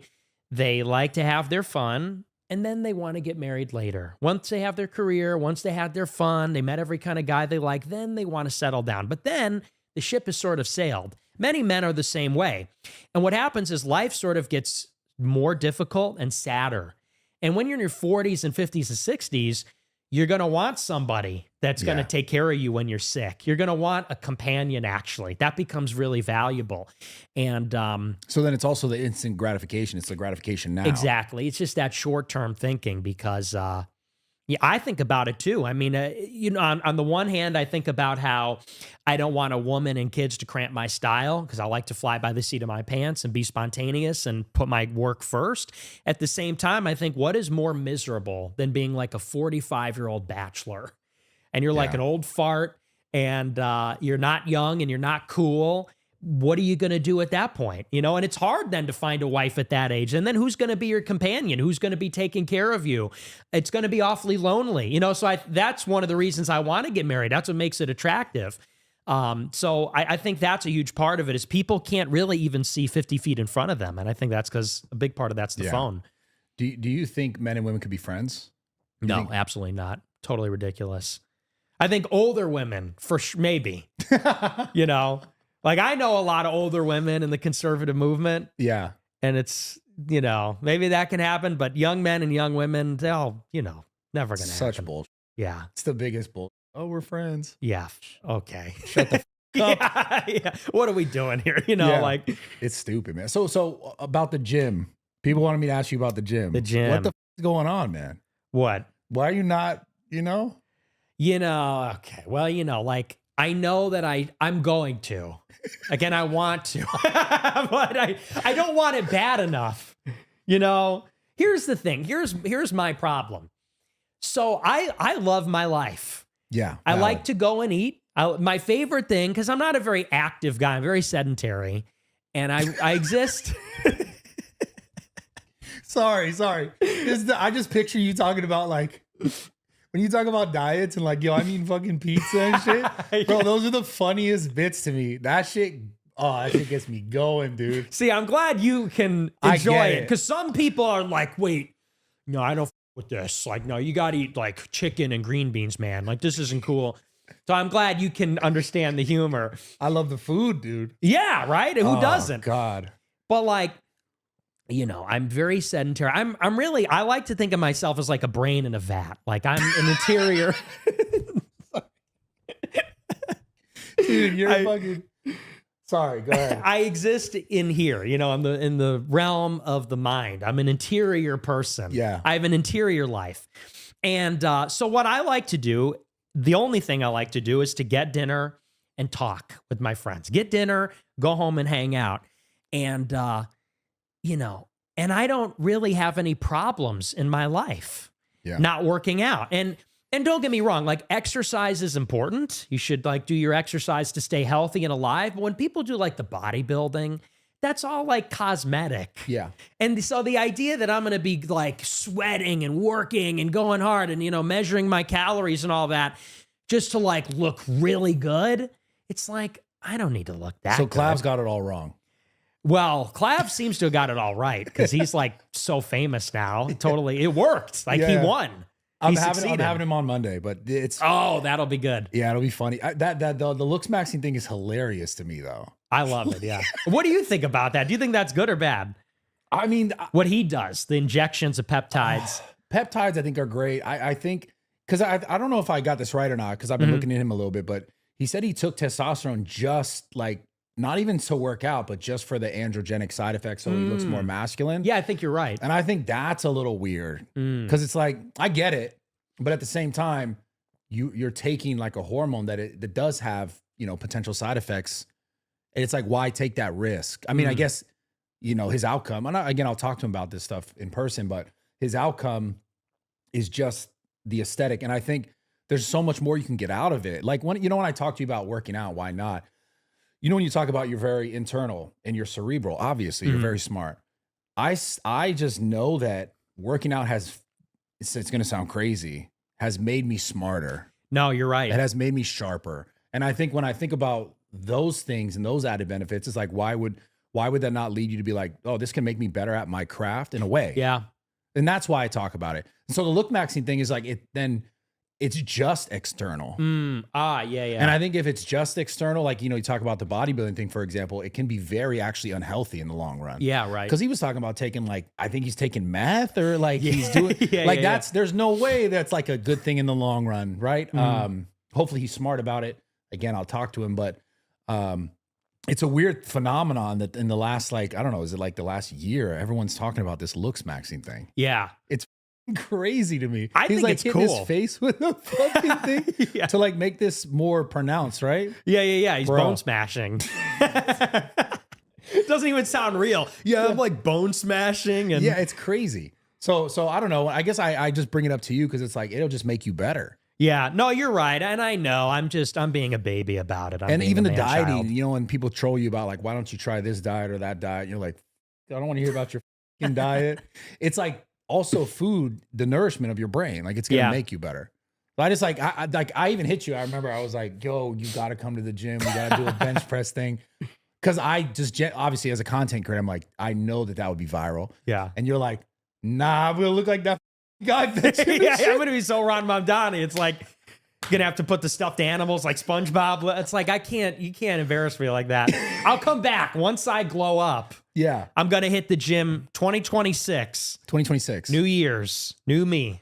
Do you think you'll stay consistent? I'm going to try, but it's like, I just hate physicality. I hate it. I get it. It's so hard for me. It just makes you feel so good, man. You're right. I mean, because I bought a bike, like an indoor bike. Yeah. And I was doing it for a little while, then I fell off. But like I was doing it for a while, and you're not wrong. Like when you eat mostly protein and when you do cardio, it makes a world of difference. Yeah. Like not psychologically, but mentally. Yeah. Because when you eat a lot of carbs, it totally, I mean, it's obvious, but like it weighs you down. Yeah. So you're right. Are we going to get you to the gym today? I don't know, man. We could go, but not film it. Wait, but I don't even have an outfit. I don't have an outfit. No, I got you. I got it's a shame. I wanted to, but I don't have the fit on. At least just go take a picture with me there. Oh, I'll take a picture for sure. Yeah. He's like, but we'll go. Don't film it. The thing is, you know what I really want to see is because I want to see people's reaction to you in real life. It's more, I don't even care about the working out. Oh, sure. I just know because I've been there and dude, people bring you up a lot to me. Yeah. I wasn't saying that just to like make you feel cool or something, but like you're like, for some reason in the gym community, you're very popular. That's surprising. Which is interesting, right? Maybe it's the political, like conservative thing, I guess, that a lot of, gym people tend to like lean towards. Yeah. Maybe that's it. There's definitely a connection because the type of person that gets in the gym is like the type of person that agrees with my politics. Yeah. I think. No, I've really seen that. And again, I've seen it in person. So I'm like, this is like, I just want to see people's reaction to you more than anything. Yeah, totally. So, have you played Arc Raiders yet? No. Is it good? Dude, the game is so fun, bro. Do you actually play video games for real? Or is it just like, because I've seen like the clips of you doing the GTA stuff and chasing Ben Shapiro down the street to debate. Yeah. There's hilarious. But do you actually play video games for real? Yeah. Yeah. Dude, we have to play. Yeah, let's do it. Like I play like, What I'm do you not gonna lie, I play? play video games every day. Yeah, me too. Every day. So I've been playing this Arc Raiders game and it is so fun because you have the proximity chat. And I just imagine you on proximity chat is like, bro, that's that. If you stream that and did proximity chat would be like, I know it's not your main piece of content. That would be viral, bro. So viral. Yeah, I heard of Arc Raiders. Somebody tried to put me onto it. I know it's like #1 on Steam or whatever. Yeah, it's basically like it's an extraction shooter. So you loot stuff and you like get stuff, you make your guns better. But you can go into teams of 1, 2, or 3, and you don't have to engage and fight. But the thing that makes it fun is that like, and I don't get paid for any of this. I just actually like the game. You can be like, yo, you see a group of people, be like, you could down on the pad or down E, whatever, and you could talk to them, be like, yo, we're friendly. Oh, okay. And then you don't fight, and then like you just turn on them. Bro, it's so it makes all the interactions like way more unique. Where it's not initially like, any of a battle royale, battlefield, like you go to get the other team. Right. This is like, it can be more PvE. So you don't have to fight them, or you can. It's like kind of optional. And like that's Rust. what makes it, so that's what makes it way more interesting every time around. But we should play that game. Yeah, definitely. I'll get it when I get back. Yeah, definitely. Okay, so one more thing. I saw the well, originally, it's ironically enough, I saw Ben Shapiro saying he's going to do this foundation. I think you maybe had done it in the past and you're going to do it again. And he seems to be very unhappy with the fact that you're doing it again. Yeah. But it's you and 2 other people who are starting this. You're the president of it. Yes. The American First Foundation. What is this going to be? So it's a 501c4 nonprofit. And so I'm the head of it, and we have a couple of other people. I don't know how active they'll be. They're really just, one's the treasurer, one's the secretary. We just need a few people on the board. But so we ran this in the past. We created this entity so that we could do conferences. That's initially why we made it. So this organization, Like the whole TPUSA thing. Exactly. Okay. Yeah. So we did like AFPAC, America First Political Action Conference, and we did a number of other things. But in the past couple of years, we really weren't doing much more with it. We just put on an annual conference and that was it. And what I sort of realized this year, and it's kind of always been my long-term plan once I got on a good footing, is that right now I just have the live stream. So I just have the show. Yeah. And if anything happened to me, it would be over. There'd be no movement. There'd be no nothing. I don't know where people would go or what they do that follow me. It'd just kind of be over. And what it needs to become is a true institution, meaning it's not just built around my personality or cult of personality, but it actually provides resources. It actually provides networking opportunities. And so what we're really looking to do with the foundation is basically to make it something like a think tank, so that in the same way that you go to, I can't think of another example, but you can go to the website and find all the information that I talk about on the show.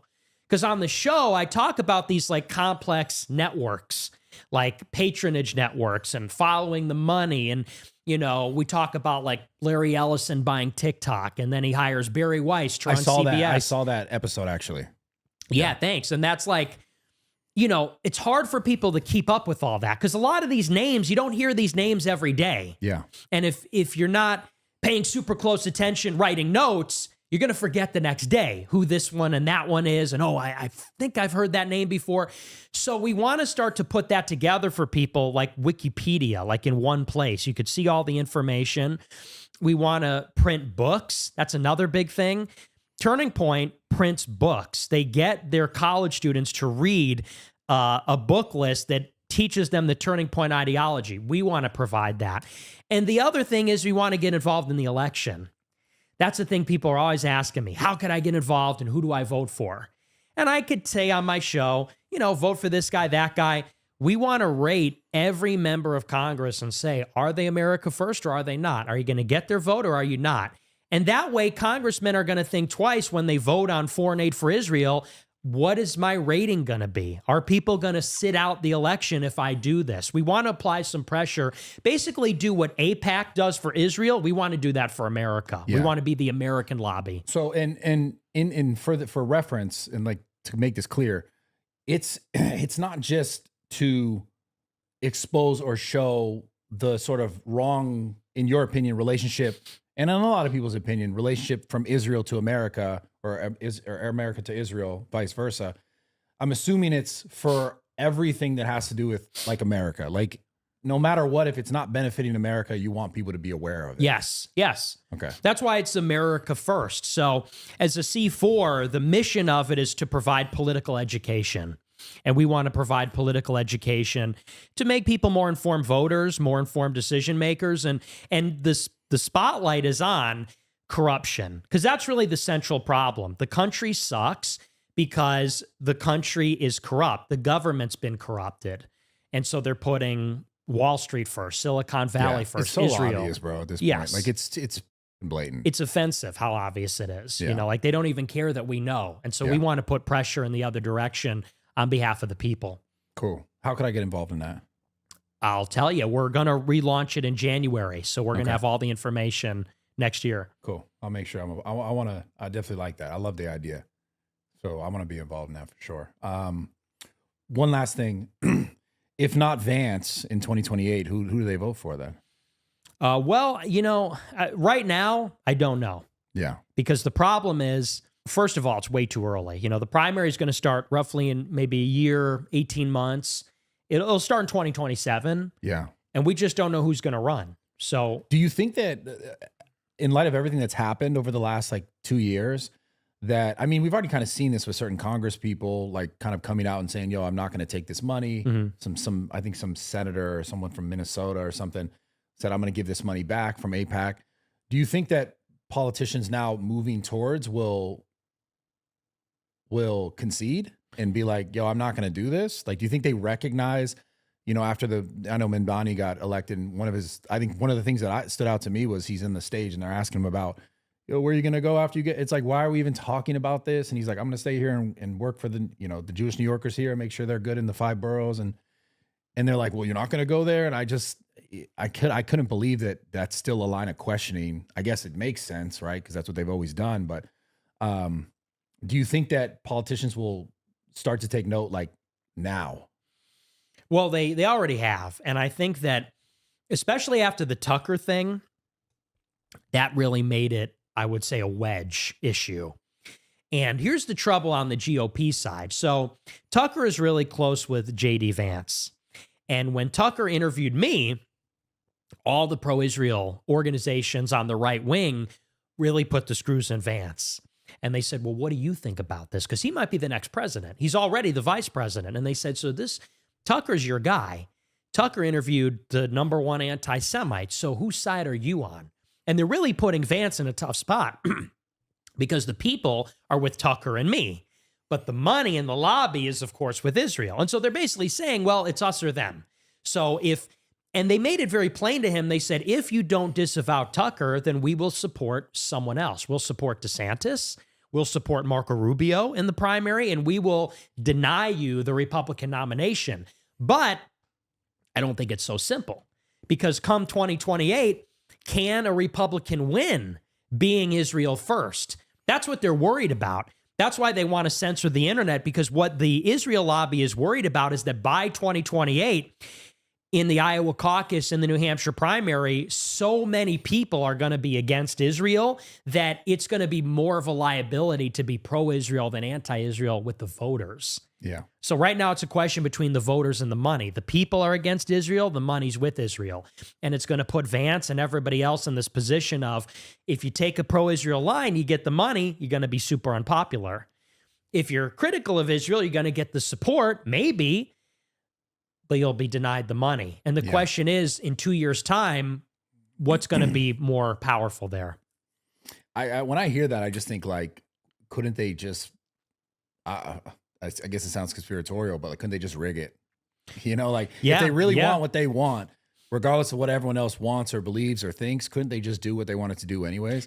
Because Well, I feel like that's how all this shit is anyways. Like this left and right, to me, always just feels like, let me rally these people up. Oh, more people are kind of siding with this side, so that's where we'll go. And they like these values, so we're kind of leaning there. But it seems like it's just the two different hands of the same body. 100. Oh yeah, they rig it all day. So that's my concern, is that like no matter what, it's like they'll sneak it in there how they want it in there regardless, because that's their prerogative, period. Yeah. Whether in regards to Israel or not, just whatever they want, they're going in that direction. Yeah. And that's why I get so concerned with all this stuff just in general. Like when I think of the technology stuff and where it's going with like Palantir and the idea of like just implementing all this AI into our lives, and where does it go to the point of the Neuralink, and then where you're just shutting people off if they don't agree with what you want. Right. Like I have a real fear of the whole AI thing, that like, it seems like we're going to go to a position where it's almost going to be complete and utter entire control. Yeah. Like, do you think that that's the direction that it's going in? I think that's where they want it to go. It is. Well, and you have to think that the other thing with AI is we don't even know what it's capable of, because what we're getting on ChatGPT is not the best of what they have. Like, they're using it internally. They're using the cutting edge AI is probably far more sophisticated than the most advanced model they've released. Of course. And they're using it for internal purposes. And if let's say you're a billionaire, or you're one of the most powerful people, what are you going to use the most sophisticated model for? You're going to use it to predict the future. And what's going to happen eventually, I think, is that the AI prediction it's almost going to blur the line with reality. Because let's say you're in an election. How much of what makes people vote is determined by what they see in the algorithm on Twitter, on Instagram, on Facebook, YouTube? Are you going to get to a point where AI is going to be almost like, how would you say it? They're almost fine-tuning how the election results will go. How personalized can it get? Can they control every individual person's timeline with the algorithm? Can they fine-tune it to manipulate your opinion on certain issues to get you to vote? In other words, does it become almost deterministic that like AI will be programming people more than we program AI? And who does the AI then answer to? Anybody? Or will it answer to the people that are running it? Or will it answer to the government? That's what I'm sort of worried how it's going to manipulate us. Because so Skynet. Maybe less so. It's like, well, it's almost worse, because Skynet declares war on mankind. What if AI does something more subtle, where it's like we don't even know it's at war with us or manipulating us, or who's using it to manipulate us? Yeah. Because if you watch enough, like people used to talk about in 2017, the YouTube algorithm would lead them down the rabbit hole. Remember, that's what they said. Absolutely. I became alt-right on YouTube, whatever. Well, that's the power of social media before AI. What happens if AI could lead you down the rabbit hole? What could it get you to do or believe or support? Or the whole society at large, or some segments against the others? I'm concerned about how it influences behavior. Yeah. Well, I mean, and then the behavior and the emotional reaction to things, like how most people vote for anyone anyways, is they're not even so aware of all the policies and all this thing. They just kind of go off of how they feel. Right. And so how you feel is, I definitely largely determine. I mean, even when we talked about the dating stuff, is like, there's so many options. There's so many things. It's what it's feeding you, what it's showing you. Now, now the concern is who's controlling it. Is it controlling itself? Like where's that like sort of master in that situation? It's going to get so blurry that it's just scary to me when I talk about it, because I don't know the answer. I don't know which direction it's going to go in. Like you're saying, it just seems like, I don't know. It seems like I'm going to press a button and be like, I want everyone to believe this. Right. That's what I believe. That's frightening. Well, and the ability to surveil you, and you have to think about all the data that we are feeding AI, because AI, these LLMs, large language models, and everything else, it's fed on data. And what we do now is everything is a computer.